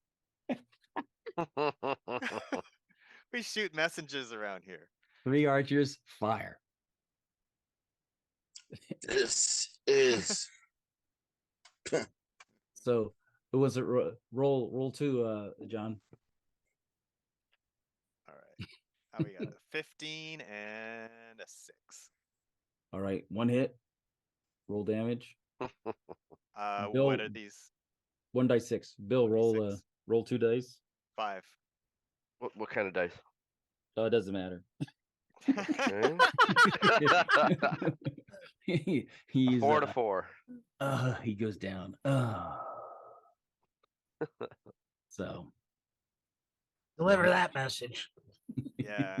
So we'll put that dude's head on a spike as a warning to the next one that comes. What's he got on him? Stick it someplace. There you go. Message was delivered and received. And he didn't get a read receipt though. He didn't get a read receipt. So we know how that relationship's going to go. Yep. if you go into the town, you can see that actually the Gomphus is really just a kind of unpleasant individual. It looks like he, has a bunch of females at his house. He's got a bunch of kids rolling around everywhere, and he's got a bunch of he's got an outbuilding where it's kind of packed with human. You don't want to say warriors, but human strong arms. Some of them look like warriors. Some of them look just like near to well. Some of them look like they're all armed. They're all like. They kind of remind you of goblins the way they act. They're kind of like not. Yeah, and they seem to drink a lot of this alcohol. Do they get alcohol all from the same place? It seemed to be given to them by the boss man. But do they get a keg, or are they getting individual bottles? Well, some of it's in a keg and some of it's in bottles. Because I think we poison a keg. That's a nice opener. Yeah, but not deadly poison. Poison that makes them go poo poo. Yeah, I think they'll love that. Sometimes when we try to make alcohol, it happens anyway, just naturally. We're not. All right. Are you going to? How long are you going to like develop the situation and kind of keep eyes on this?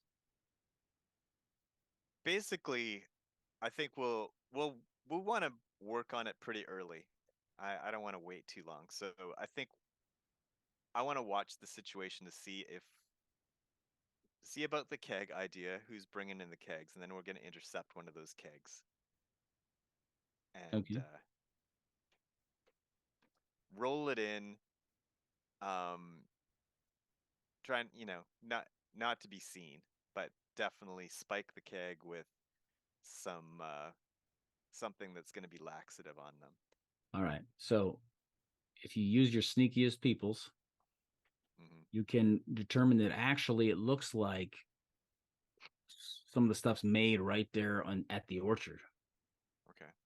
It looks like they're doing some sort of cider, squishing the apples, and they get the juice, and then they do something with the juice in this outbuilding, and then they put it in the kegs, and the guys like it and act drunk after that. So we could just poison the mash. Sneak in and poison the mash.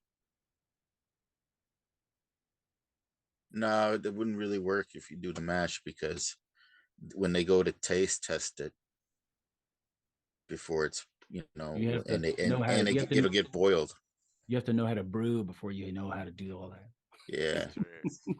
we do have a brewer. They're just not great, right? Who isn't Lisa the brewer of our I think trial? She actually has brewing. Yeah, so maybe she can help us with that. Did I actually allow that to happen? Did I actually allow that to happen?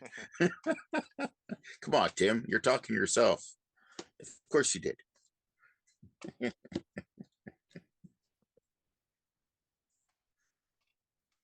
I don't see brewing there. Oh well. That would be funny. Or maybe that was somebody intended on doing it. Maybe, yeah. We definitely, in the very first or second adventure, we were doing something with brewing. Right, they were brewing and trying to make fish head beer, and it ended up making that fish head sauce that made humans vomit. Right. From the that's stench. What I'm thinking of, and that's exactly the kind of effect we're looking for here. Except maybe if it's just the stench, then they won't drink it in the first place. So maybe that's not as good as I wanted. All right. Well, maybe we'll just, maybe we're not good enough to pull that off unless we have some goblin who knows anything about brewing. Yeah. Yet. But that's something to consider for the future. Is get training in brewing. Although it looks like the brewers are on the bad guys' side, so we can't deal with them just yet. So this might come down to sneak and stab. That's fine. We're good with that. Okay. Now, I mean, you could take something in the keg. You can sneak some rotting, something gross that's rotting and bad, and stick it into slip it into a keg or get it inside a keg, and then it may not kill them, but it can make them sick, and they won't know it for a while. I think that's a good idea. Just tossing a dead goat in the well kind of thing. I remember a story. It was a family that for some reason every time they had pancakes, they seemed to all have diarrhea and feel sick and throw up, and they didn't know why. And then at one point they finally looked. It was like one of those clear plastic bottles, and they saw a dead mouse that was at the bottom of the bottle. Oh, man! In the factory, and so it was the syrup that was making them sick. Nice. You're welcome for that image. That sounds like a lawsuit right there. Totally, yeah. In Canada, we put mice in the beer bottles. I had a mouse. So this was Elsinore beer. Had ketchup in it, but I had a ketchup bottle that a mouse crawled into. I was just gonna take it to the recycling, but left it for a while, and some mouse just crawled. Somehow managed to get into a ketchup bottle, but then obviously because of the slope, right? It can't, or the back, it couldn't get back out. And I was like, "What the hell is that stench?" Eventually found this dead, rotting mouse inside a ketchup bottle. Like that's hey, at least he could eat for a while, right? What a way to die! Oh, no kidding. When I was in basic training in the army, these boxes of MREs come. They're about well, I can't see my hands, but there's like 20 of them in a box, and you open up the cardboard box and there's this stench. You're like, what the hell is that? Go. There was a mouse inside one of the MRAs. It had ruined the entire case of them. It was disgusting. The best part is it didn't have extra food, so a bunch of us didn't get to eat that day. Oh man, the last thing you want to do is not feed dudes with guns. Don't do that. Yeah. Thank you for these colorful, descriptive mouse stories. You're welcome. We like to promote the feed, right? Make sure people come back. Yeah. That's what we should specialize in. Is pickled mouse. So, who's going to head your mission to deliver the dead thing and put it into a keg? Unless we know otherwise, I still think that me and Rukik Horezik are the sneakiest guys in the tribe, right? You guys are pretty sneaky. So maybe we should do it. He's got to pat his foot though if he's walking on stone, because he's got a metal foot. Right. Well, yeah. We'll make you guys don't have metal armor, so that's good. Yeah. Okay, so you're going to do a circuitous route through the around in the woods and countryside to come towards the orchard. I assume at night. Yeah. And I think so that messenger that came and we cut off his head, that should be good and rotten by now. So I think that'll be a rotten goblin head in you the can bottom take his of their keg. he's got a putrid tongue. You can take that. All right. Not into tongues. That'll do. All right. And so it's pretty easy to do it. You can pick it on a night where the moon is not out, not bright, to make it easier to sneak. Your scouts have noticed that they do have a dog or two in the house. They usually they're not formidable, but their senses are better than humans. So all right, we'll bring some meat to throw somewhere away from us, so the guard dogs will go there. All right. So they have like a little barn. It's a barn-like building, and that's where their casks are.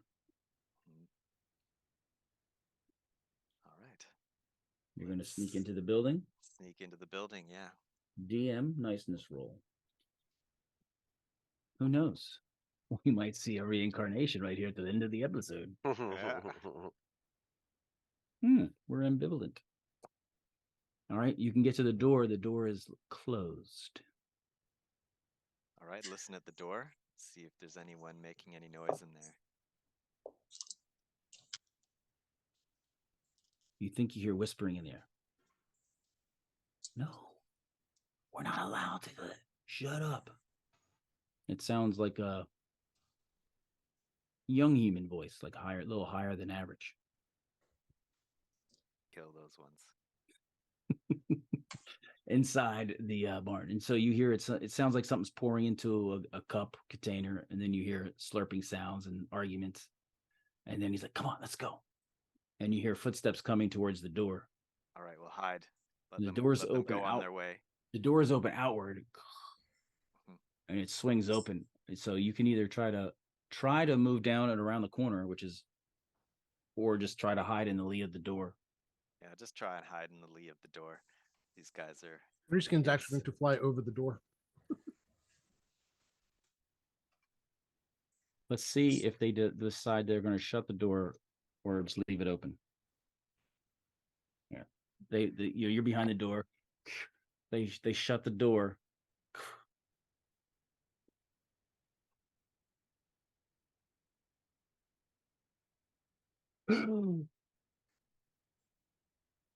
Whose expression is that? The little kid the door swung out and you're behind it. And so they were shutting the door, and as they shut the door, I rolled to see if they shut the door. They shut the door. I rolled to see if they even see you or notice you, because a lot of times you're in your own zone. You're not even paying attention. In this case, I rolled so terribly for you that they did see you. Now what do you do? I'm just gonna go and scare them. I'm gonna assume that they're gonna tell some story and no one's gonna believe them because they were drinking, and we'll just go in and get the job done. So they go ring. Ah! Okay, you run in there. You're gonna try to open a cask and slip that in there. Yeah. All right. You can kind of tip it up, pull the tap out, and put it in the hole, and then put the tap back and drop it again. And the best thing is that these kids are gonna get blamed if anyone finds us out. And go ahead and roll a for your dexterity. So dexterity times 4. All right. What is mine? Plus, I'll give you a plus 20 on your number you need to get. Okay.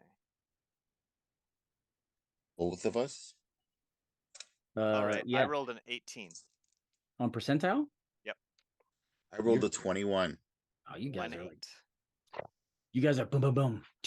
And you like get moving out, and you hear, yelling, whatever, alarm, whatever. And as you get into the orchard, you hear men coming out, lanterns and torches. What?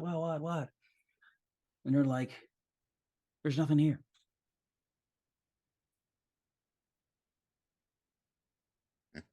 They're like, what were you doing in there? You think you hear the sound of some whipping going on.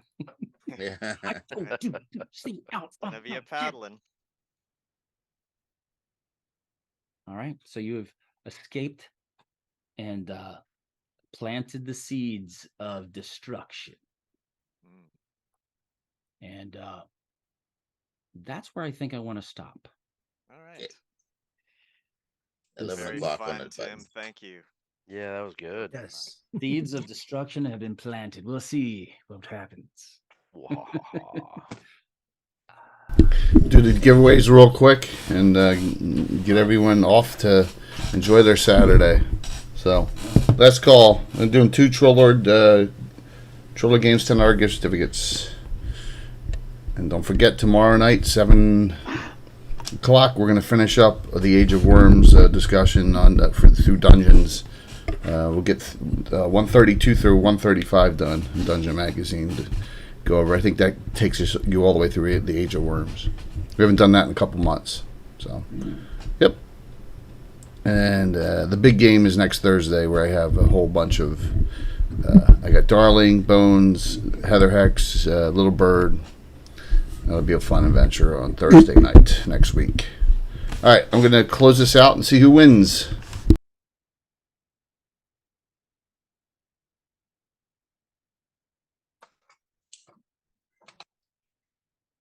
Dun-dun-dun-dun-dun. Drum roll.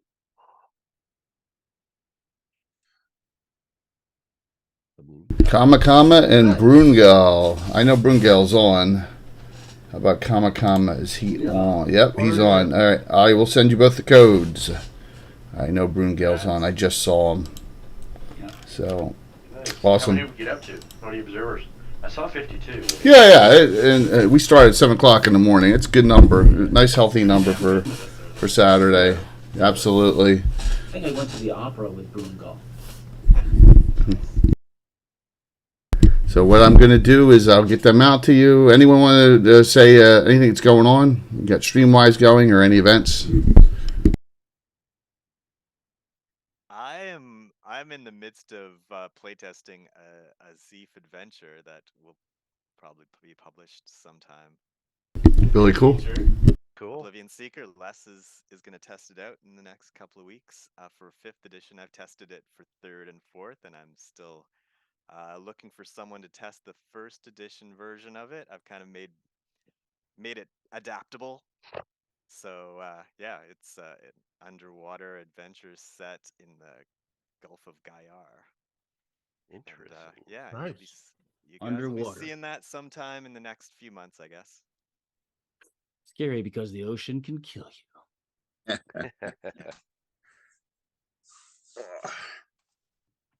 Even in train. When is the next Underdogs there, Tim? I knew you were going to ask that question. Yeah. I'll We'll coordinate. Get in. We'll coordinate. Yes. We'll figure out the date. Try and get the whole crew in. So, all right, cool. Rob, anything going on? I think Monday on Roll for Perception we have a session 0 for the new Pathfinder 2e campaign. So that is going to be potentially fun. Well, that's cool. Are the books out for that already? The new books. I just got the notification that the new revised core rule books shipped, or were shipping from mine. So nice, cool. I should mention also that I play in Stella Luna's stream every other Wednesday, and Jay sometimes raids into it, which I always thank him for. And yeah, so if you're into that kind of thing, check it out. We play a 5e, very, very modified Secrets of Saltmarsh. Excellent. Always fun. Stella's always great, so that's a wonderful thing. Alrighty, well, I'll get out those codes to the winners, and we'll see you all tomorrow night. Thanks, Tim, for DMing. Thank you all for playing. Thank you all for watching. And enjoy the rest of the day. This is one good thing about starting early, man. You got the whole day ahead of you still. So. Good morning, everyone. We're gonna raid into Troller Games. Troller Games is on. We're gonna raid into Chuck. Chuck's DMing right now. All right. See you in a second. Everyone have a good one. See you tomorrow night. Enjoy the weekend. Take care. Bye bye. Take care, everyone. So, Rob, you still have 5 hero points. Bill is 3, and Patrick is 8. I'll keep tabs on it. Next time. Sweet. Yeah, if you guys ever need other players, just ping me. I'm free most nights. And although John, you wisely used your hero points for that one. Oh yeah, I needed to use at least one, or I would have failed it too.